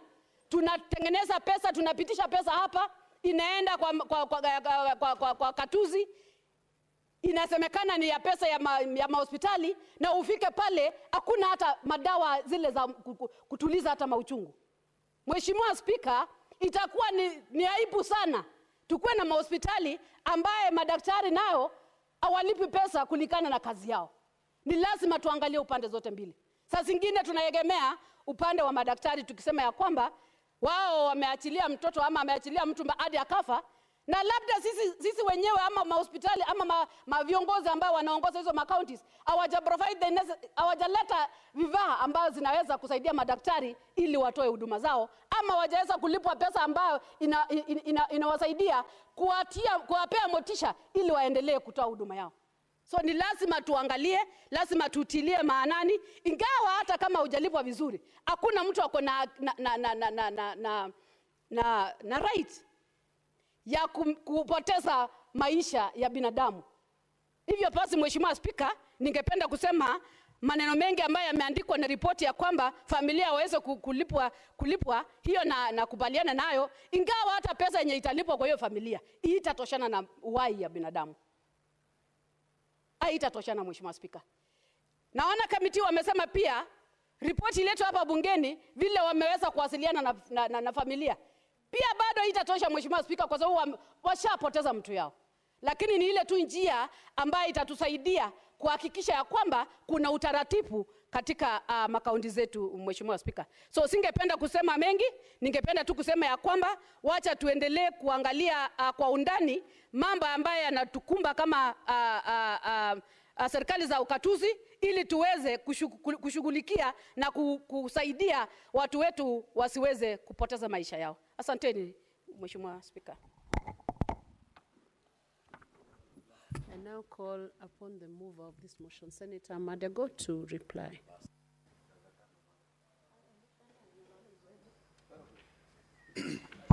Thank you very much, Madam Speaker. Madam Speaker, first let me take this opportunity to thank my colleagues who have made several comments on the recommendations and the contents of this report, Madam Speaker. And Madam Speaker, the contributions that have been made in the floor of the House have added value to this report, and want to acknowledge that, Madam Speaker, because of the nature of the investigation, There could have been a lot of other issues that could have been captured, but we are happy that the honorable senators here have been able to bring out those matters very clearly, Madam Speaker. Madam Speaker, I'm particularly pleased with the recommendation by Senator Mungatana on the sensitization of the public in terms of being given capacity to be able to report where they feel that services have not been adequately rendered, or there have been cases of negligence and the members of the public don't know exactly how to carry them forward, Madam Speaker. Madam Speaker, in our course of investigation and looking at this matter, Madam Speaker, there is a lot to be desired in the processes of some of our facilities. And I want to say that what my colleague, the non-practicing gynecologist, the senator for Kakamega, alluded to, that MTRH has standard protocols, then the question that begs to be answered, Madam Speaker, is how then could a whole national referral hospital with that kind of expertise and standard protocols fail to differentiate between a black seed and teeth, Madam Speaker? Madam Speaker, how would it end up that an operation meant to remove a black seed ends up removing 3 teeth, the third one meant to cover up for the failure of the operation, Madam Speaker? And Madam Speaker, therefore, when we made the recommendation, we took into consideration all the processes that already have been undertaken by KMPDC and MTRH, Madam Speaker. And Madam Speaker, what we would like the medical professionals to understand and know is that because we are all human, and sometimes some of these mistakes or errors are committed not willfully, but just mistakes that happen in the course of duty, Madam Speaker, it is extremely important that they become candid, they engage their families, and the hospital takes up responsibility and use the mechanisms that have been provided for in the regulation of the profession under the Kenya Medical Practitioners and Dentists Council. Madam Speaker, it is also good to let my colleagues know that KMPDC, other than the fines that are imposed, there are other disciplinary measures that can also be taken, including the suspension or total cancellation of the license, Madam Speaker. Madam Speaker, all these procedures are in place. What we want to urge the Kenya Medical Dentists and Practitioner Council and all other regulating agencies for medical practitioners or health workers workforce, Madam Speaker, is to make sure that they have regular supervision, inspection, to assure the quality and the standards and the procedures that needs to be followed in all medical procedures, Madam Speaker. And Madam Speaker, I want to agree with my colleagues that we also make follow-up as a Committee for Health with the Cabinet Secretary for Health so that some of these matters can be averted. Madam Speaker, I was so saddened to see a mother carrying a child in an hospital where she had rushed to seek medical treatment, only for the doctors to ignore until we lost the child in the hands of the mother, Madam Speaker. I think it should also be made known to the public that even in an event where medical workers are on strike, the law requires that they maintain a certain minimum workforce to address the emergencies that arise, Madam Speaker, in those facilities. And I therefore want to assure the Senator Joyce Korir and the other colleagues that as a committee, we are going to look into that matter with a view of taking action on the workforce, the minimum workforce that was supposed to be at work in that facility, Madam Speaker, to avert losses of life, even as the doctors and the medical workers seek justice for their fair compensation in the work they do, Madam Speaker. And Madam Speaker, health workers, even as they push for fair compensation for the work they do, they must also remain true to their oath, to the oath they took, Madam Speaker, in their practice, so that we don't lose lives and we make sure that work continues even as we see compensation. And I also want to say and let the medical workers know that the Senate Committee of Health, together with the National Assembly Committee of Health, Madam Speaker, have had serious engagements on looking at the issues that touch on the human resource for health, Madam Speaker. And Madam Speaker, this government is very proactive in terms of addressing all those welfare issues. Madam Speaker, you realize we had a problem with interns doctors. That matter now has been resolved. And all the other matters will be resolved progressively, Madam Speaker. And we also want to seek the indulgence of the medical workers, that they also become patient with government even as we address, and not to congest the system with so many demands every other day, but allow the processes to be concluded for each and every activity. This was a very unfortunate incident that should not occur again, Madam Speaker. And Madam Speaker, in our recommendation for compensation of the family, Madam Speaker, we made it very clear that there is culpability in the part of MTRH, and that of the doctors that were responsible, Madam Speaker, during the operation. We've also noted, Madam Speaker, that all facilities in this country are required to have a medical cover that indemnifies the workers, Madam Speaker. In an event we have such incidences, the insurance should be able to compensate. And we know there are so many Kenyans who have lost their lives through such processes, Madam Speaker, and they have not been compensated, while the hospitals have also paid for the medical insurance. And therefore, there are insurance companies that are profiting without the insurance actually being functional. With that, Madam Speaker, I wish to request, pursuant to Standing Order 66.3, I request that you defer the putting of the question to a later date, Madam Speaker. I thank you. Thank you, Honorable Senator. The putting of question is deferred to a later session when the Senate will be quoried to be able to handle the question.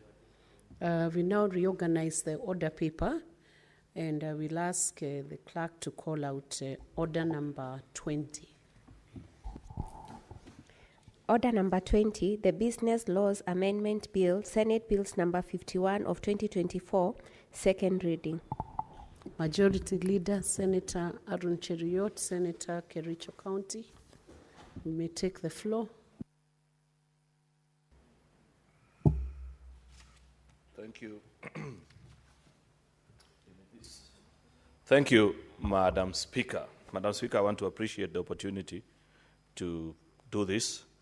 Madam Speaker, I beg to move that the Business Laws Amendment Bill, Senate Bill number 51 of 2025, be now read a second time.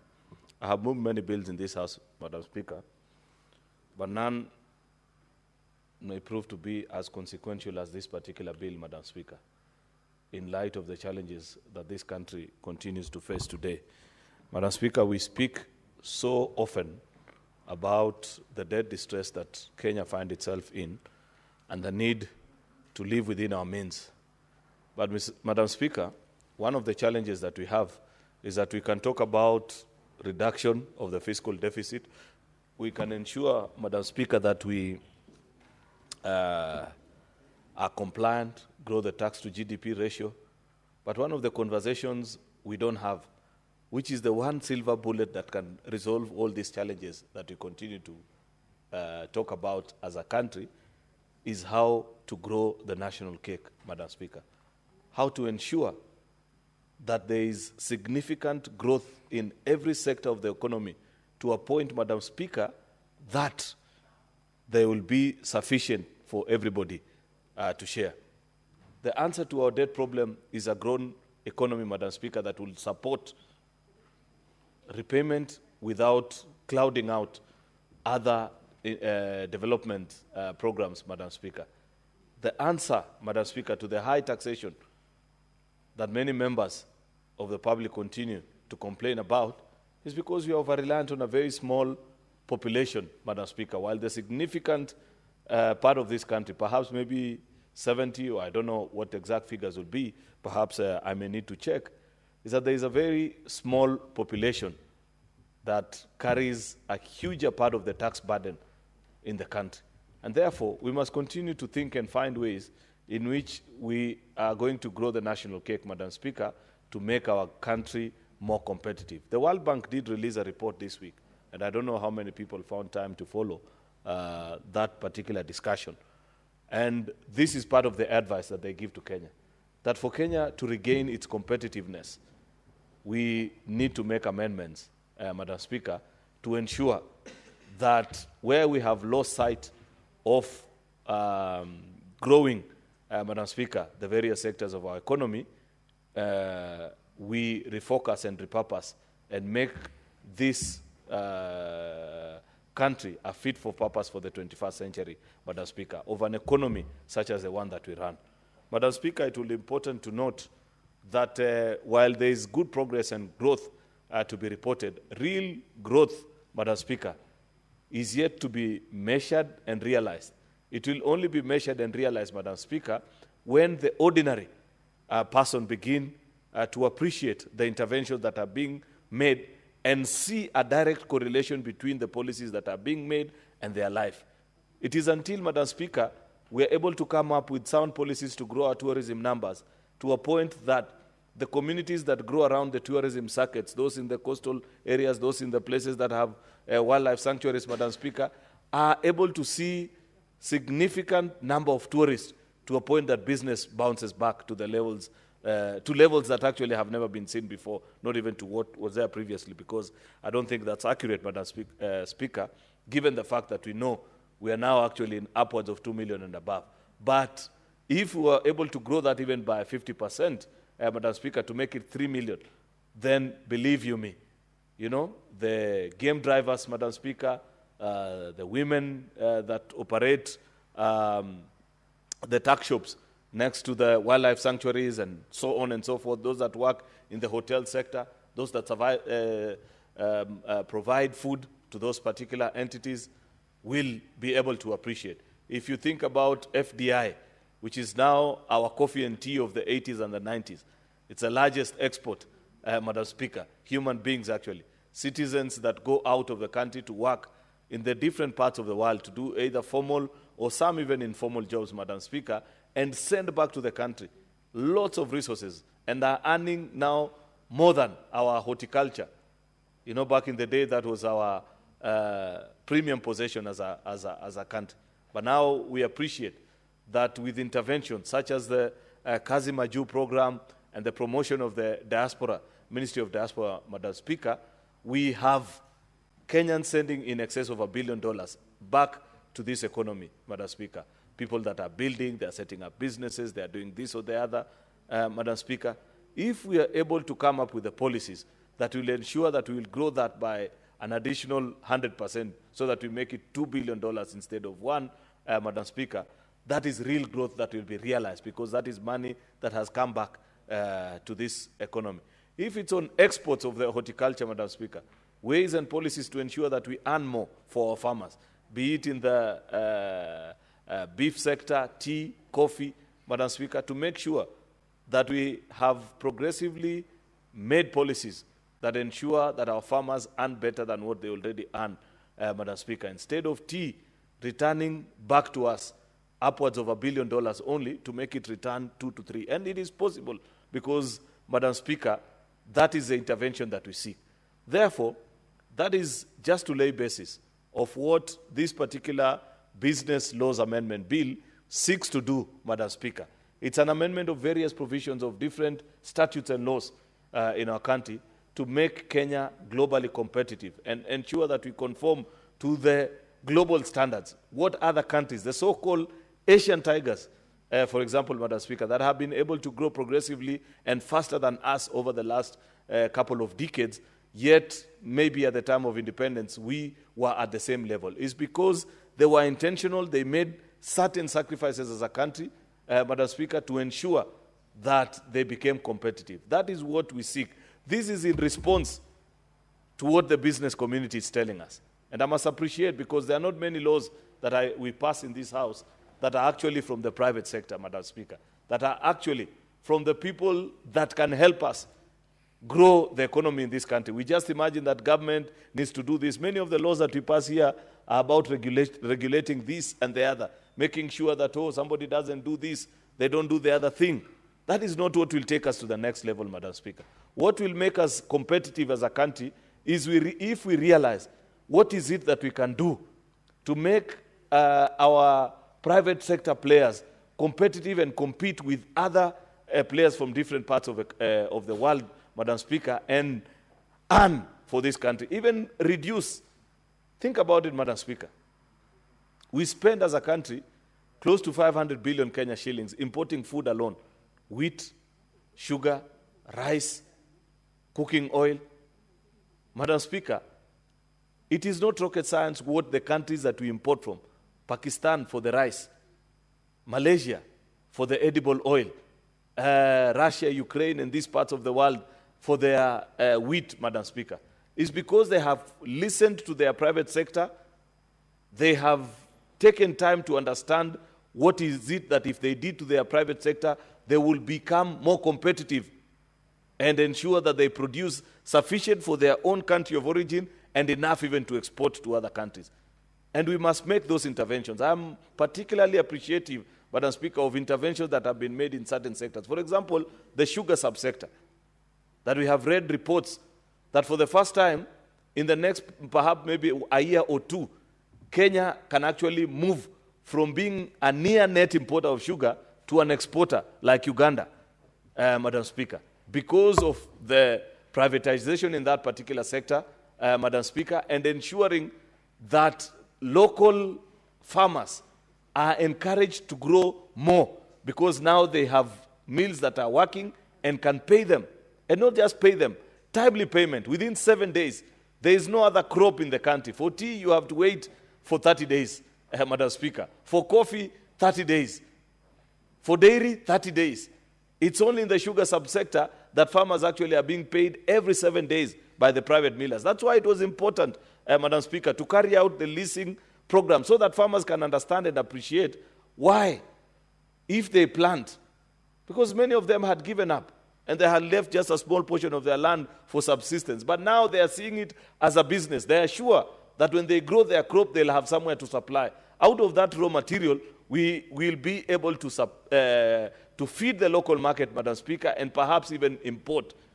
It is a reaction to that reality, Madam Speaker, that is being proposed by the various laws and amendments that are being done. Therefore, like I have mentioned, Madam Speaker, it's even about occupational safety, ensuring that the multinationals that set up camp in this country, you know, this is a very difficult country to do business in. I say this because I interact with various business people, Madam Speaker. And sometimes they tell you, while the returns are good in Kenya, one of the difficult things to do is that this is an extremely difficult market. Government interferes, stands in the way of business. Apart from government, Madam Speaker, there is litigation. Employees always take you to court.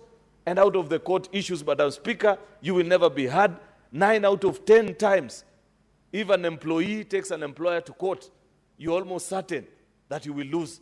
It cannot be the case. There ought to be a balance, Madam Speaker. People need to realize that without the employer, there is no employee. Without the employee, there is no employer. And therefore, you must set up laws that conform to the demands of the 21st century, Madam Speaker. We were doing so well, for example, in the business processing, outsourcing space, Madam Speaker, until certain decisions were made in our courts, for example, that let people disappear out of this country, people that had already projected to invest significant amounts. You come from Muranga, Madam Deputy Speaker. On your way home, pass by Tatu City and see that, I forget the name of that particular company, the BPO station that has thousands of young people working in that part of the country. This is something that can be replicated across the country if certain adjustments are made that protects both the investor and the employee, Madam Speaker, so that we compete with other parts of the world. It doesn't make sense to many of the players in that particular industry, and I've taken time to watch and listen to them. They tell you Kenyans speak better English than the Indians, than the Philippines, who are the dominant players in that particular space, Madam Speaker. But because of our laws, because of lack of motivation and creating a law or an environment that motivates them, those multinationals that hold on to the contract of those companies that need these services, Madam Speaker, there is nothing about it that has attracted. Business is about attraction, Madam Speaker. If somebody finds that I'm going to a country where I can make a good return, they will come and invest here. So, Madam Speaker, this is part of the reaction to what is being mentioned in many particular spaces as a need to respond to the needs of the private sector, Madam Speaker, to make our country competitive, grow industries, create jobs for our young people, Madam Speaker, and earn a good return for the Republic of Kenya. So that is the long, in a nutshell, what this particular bill is about. This bill, Madam Speaker, has various proposals, and like I have mentioned, it amends various already existing statutes. The Investment Promotion Act, which was passed long time ago, actually, it's a Cap 485 law, meaning even pre this constitution, Madam Speaker. The Employment Act, also a Cap 226, Occupation and Safety Health Act, Cap 236, the Affordable Housing Act, at least this is a 2024 law, the Land Act, Cap 280, Anti-Counterfeit Act, Cap 510. These are pre-2010 statutes, Madam Speaker, many of which needs to be conformed, Madam Speaker, to the demands of the 21st century. Therefore, there are various amendments that are being proposed, and I'll ask members to take time and read and understand what is being done to actually modernize the country's business environment and making sure that the regulations for FDI, business process outsourcing, and IT services providers that will help them attract reputable investors to promote innovation and enhance the country's competitiveness in the global market. And we are not proposing rocket science. We are simply asking ourselves,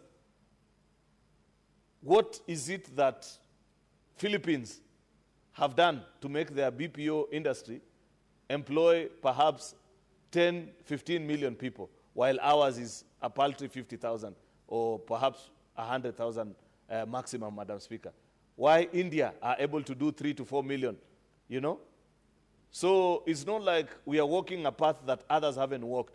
It's simply ensuring that we conform to the demands of, we're listening to the market, Madam Speaker, to make our country as competitive as the rest. Investment promotion, Madam Speaker, various laws. I think last year or the year before, the permanent secretary in charge of immigration services published a list of what are the new charges for foreigners working in this country. There are certain industries that we must agree and accept, Madam Speaker, that we don't have the requisite skill available locally. So, of course, a multinational or an investor, or even local investor, sometimes, Madam Speaker, will come and make demands that I need people of a certain skill available. And the charge that is being passed to them is not something that they would pay. Many of them, actually, I must say this, and I have shared this many times with the people at Immigration Service and so many others, that if you check, perhaps you might be making a similar amount to what used to be made in the past, but the compliance level is at an all-time low. Because if the amount previously for a particular class of permit was 50,000 and you have grown it to 1 million shillings, then the easier thing to do is to let the people work. The day the immigration people will come to check, you will just find something out of your pocket, pay them, and they will walk away. This is Kenya anyway. Instead of making such policies, Madam Speaker, why don't we respond to the demands of the market and ensure that we come up with amendments to the Investment Promotion Act, Madam Speaker, that will create, will make the country actually as competitive as other regions. The Class G work permit is offered to any person who intends to engage, whether alone or in partnership, in prospecting for minerals or mining in Kenya. You know, you just check, ensure, confirm that that particular person has the expertise, they're able to demonstrate that in their country, Madam Speaker, they have been able to succeed in a particular industry, and as that are now coming before you to seek opportunity to invest in the country. Of course, a new definition of employer-employee, I had spoken to what happens in that particular space and the need to foster a good working relationship and a balance between the employer and the employee, Madam Speaker, so that none feels taken advantage of. Occupational safety, Madam Speaker, to ensure that we protect our workers as well, so that it's not just about protecting the investor and having them take advantage of our workers. That is important, Madam Speaker. There's an amendment to the Affordable Housing Act. I will be waiting to read the report of the committee to understand what is the logic specifically on whether they are sufficiently convinced of the need to do that particular act. There is an Anti-Counterfeit Act, Madam Speaker, that is also being changed so as to capture proper definitions of what a consumer is, what is a counterfeit, Madam Speaker. This is just to protect those that are in the manufacturing space. Counterfeiting is a big challenge that is challenging our manufacturing sector. If Senator Tabitha was here, she's a known industrialist, my deputy, she would tell you the challenge they face with people who actually bring replica of what they produce.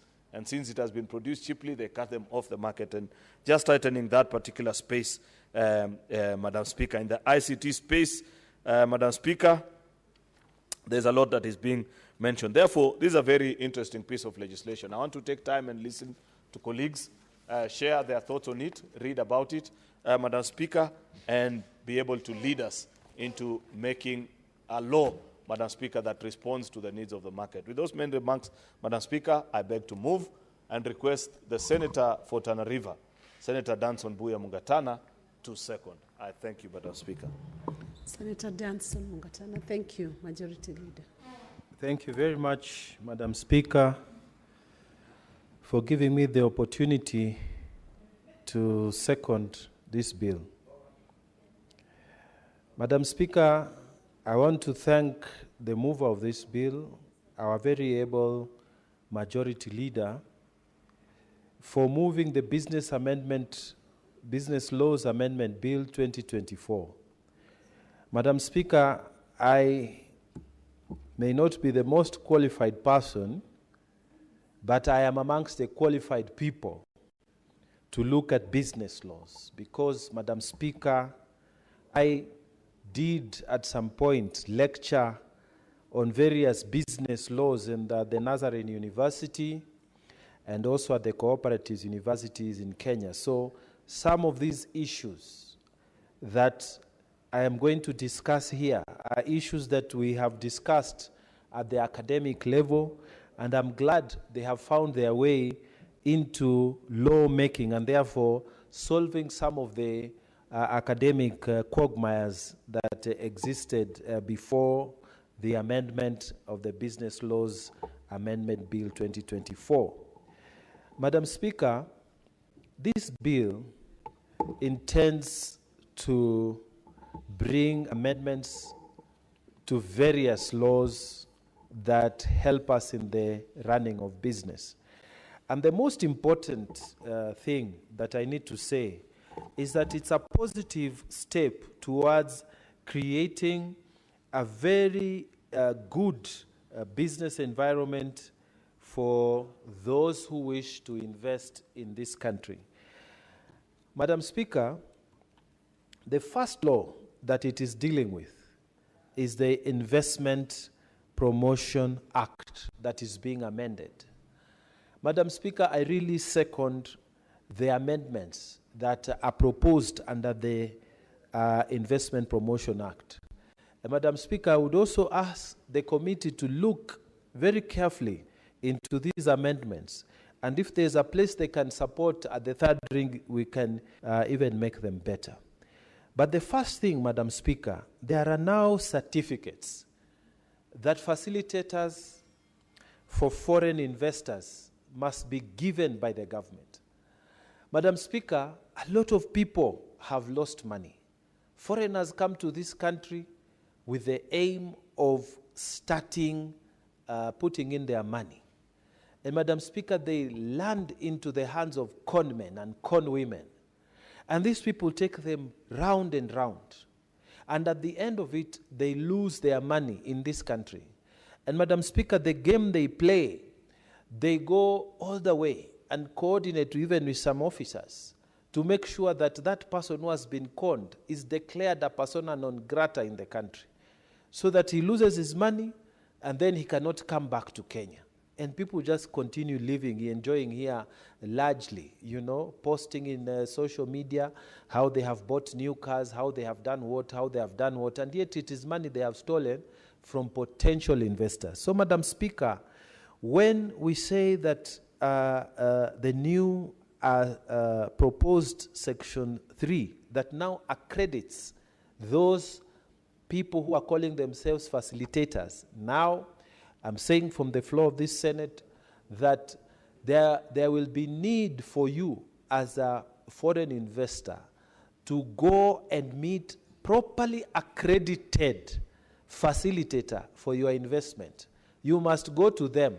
Don't go to find anybody somewhere in the streets who tells you, oh, I know the minister, I know so-and-so, I know so-and-so, just put money here and I will do the work for you. There will be people who are properly accredited, and this will bring some sanity in this section of business to Kenyans. The other important thing, Madam Speaker, is that these foreign investors, after they have been protected, they must be issued with a certificate of foreign investment in Kenya. When this bill becomes law, Madam Speaker, it would mean that a foreign investor now who comes to this country, you will not just start working before you are given a foreign investment certificate. And this certificate protects you, but it also protects us. Because I like the creativity behind proposed Clause 5 and Clause 6. It says, this certificate, before it is offered to you as a foreign investor, you must show that you are going to create employment amongst Kenyans. You must show that you are bringing acquisition or you are bringing new modern skills compatible with the state of the art technology in Kenya. You don't bring outdated technology. You must show that your foreign investment is going to contribute to tax revenues or other government revenues in this country. You must show that somehow you are transferring technology to Kenya. You must show that your investment is going to bring value addition to the processes of local and natural agricultural resources in this country. So there is a certificate that you must be given. Madam Speaker, there has been many people who have come in this country, and all they do, Madam Speaker, is to steal from this country. Recently, and I congratulate our current CS for mining and blue economy, CS Hassan Joho, because he displayed to us some Chinese investors who were actually mining illegally. They were robbing this country, literally. And then they take whatever they have mined, very expensive minerals. They put them in those things, containers. And those containers, when they were opened, they were found to have those stolen minerals from this country. And Madam Speaker, if you cannot get an investment certificate, it means if we find you in our counties, because this mining is done in those faraway counties, if we don't get you with a foreign investment certificate, then we will chase you away or have you arrested. Because some of these investors, Madam Speaker, have been rogue investors. Now, this law is also telling us, as much as we protect the investor, the people from investment, it also helps us to deal with them, because they are given a certificate which can be withdrawn. So, Madam Speaker, if you have been issued a certificate by the government, and then you go and you start doing activities outside what was given, we have seen some investors here, Madam Speaker, that are slapping Kenyans, and videos are taken of them slapping Kenyans when they are working mistreating Kenyans, or you are paying our Kenyan people a different wage from those other people that you came home with, from home with. And they are doing the same work, but you are paying these people 4 or 5 times. You are discriminating against them. Madam Speaker, now this certificate can be quickly revoked, and we are protecting our business, our businesses and the dignity of our people. Madam Speaker, the other very nice invention I have found in this Business Laws Amendment Bill is clause number 11B. In this one, Madam Speaker, what the law is proposing is that we have a centralized unit where all these people who want to be issued with certificates and they have complied, they also benefit from government facilities that are given to them, government services and regulatory services. Madam Speaker, they will be guaranteed that your business registration will be very fast. They will be given tax exemption. They will be given environmental conservation approval. And Madam Speaker, they will be given even construction approvals. All this will be done under one place, a one-stop shop. Madam Speaker, when you think about it, some countries, even small countries within the East African region, they have overtaken because you go there, it's the same day your business is registered, it's the same day you are opening your bank accounts, it's the same day you are given work permits, so you are bringing your people, you are importing, your capital comes in, and within 1 week, Madam Speaker, you are up and running. Your machine has come in, your tax-exempt status is approved, and before long, Madam Speaker, you are able to move with your machines without any problem, and you create employment. Here in Kenya, you are told, oh, go to this ministry, go to the other ministry, go. Although the number of business days for registration and whatever have drastically improved from long ago, still the processes is not one place. It's not a one-stop shop like the way we created for borders. Now we are moving this idea from what we are doing in the borders to this place where, Madam Speaker, we are saying, now if somebody learns to create a business in Kenya, within this number of days, you have everything, labor compliance obligation, environmental obligation, land administration obligations, all these things, the government now through this law will create one place. And Madam Speaker, this authority is not just another authority. There is a 15A clause that says you must collaborate with this authority. Every government department is forced to collaborate with this authority. So if you are told, give them this certificate, give them this construction permit, give them this business permit, all the government authorities are supposed to work with this. All the public agencies are supposed to work with this centralized place. Madam Speaker, Kenya will be a different place. People coming from Germany, they want to set up something. People coming from the USA, they want to start something. People, they can literally walk to one place, start off, and before long, having met all the obligations within the country's requirement, they will be found to have been they will be doing business without a problem. And this is something we want like yesterday. Madam Speaker, I am very happy with these business laws, and I could say a lot, but time is running out, so I will stop there and say that I beg to second and urge all members to now move out of lamenting, move out of saying, oh, other countries are overtaking us within the region. They move out of talking and come here, vote for this bill. And if there are problems within these business laws, please come and bring amendments. Let us move from lamenting and make the law that will help this country move from where it is to another level. Madam Speaker, this is probably one of the best laws that we are putting at actually actualizing our thinking that Kenya must industrialize. Kenya must move forward. I beg to second. Thank you.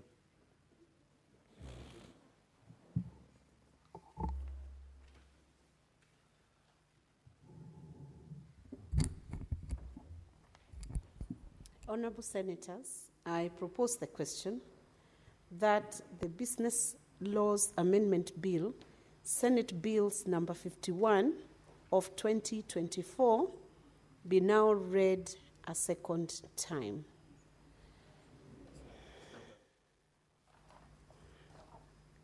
Honorable Senators, it is now 6:30, time to adjourn the House, and the Senate therefore stands adjourned until Tuesday, 3rd June 2025 at 2:30 p.m. Thank you.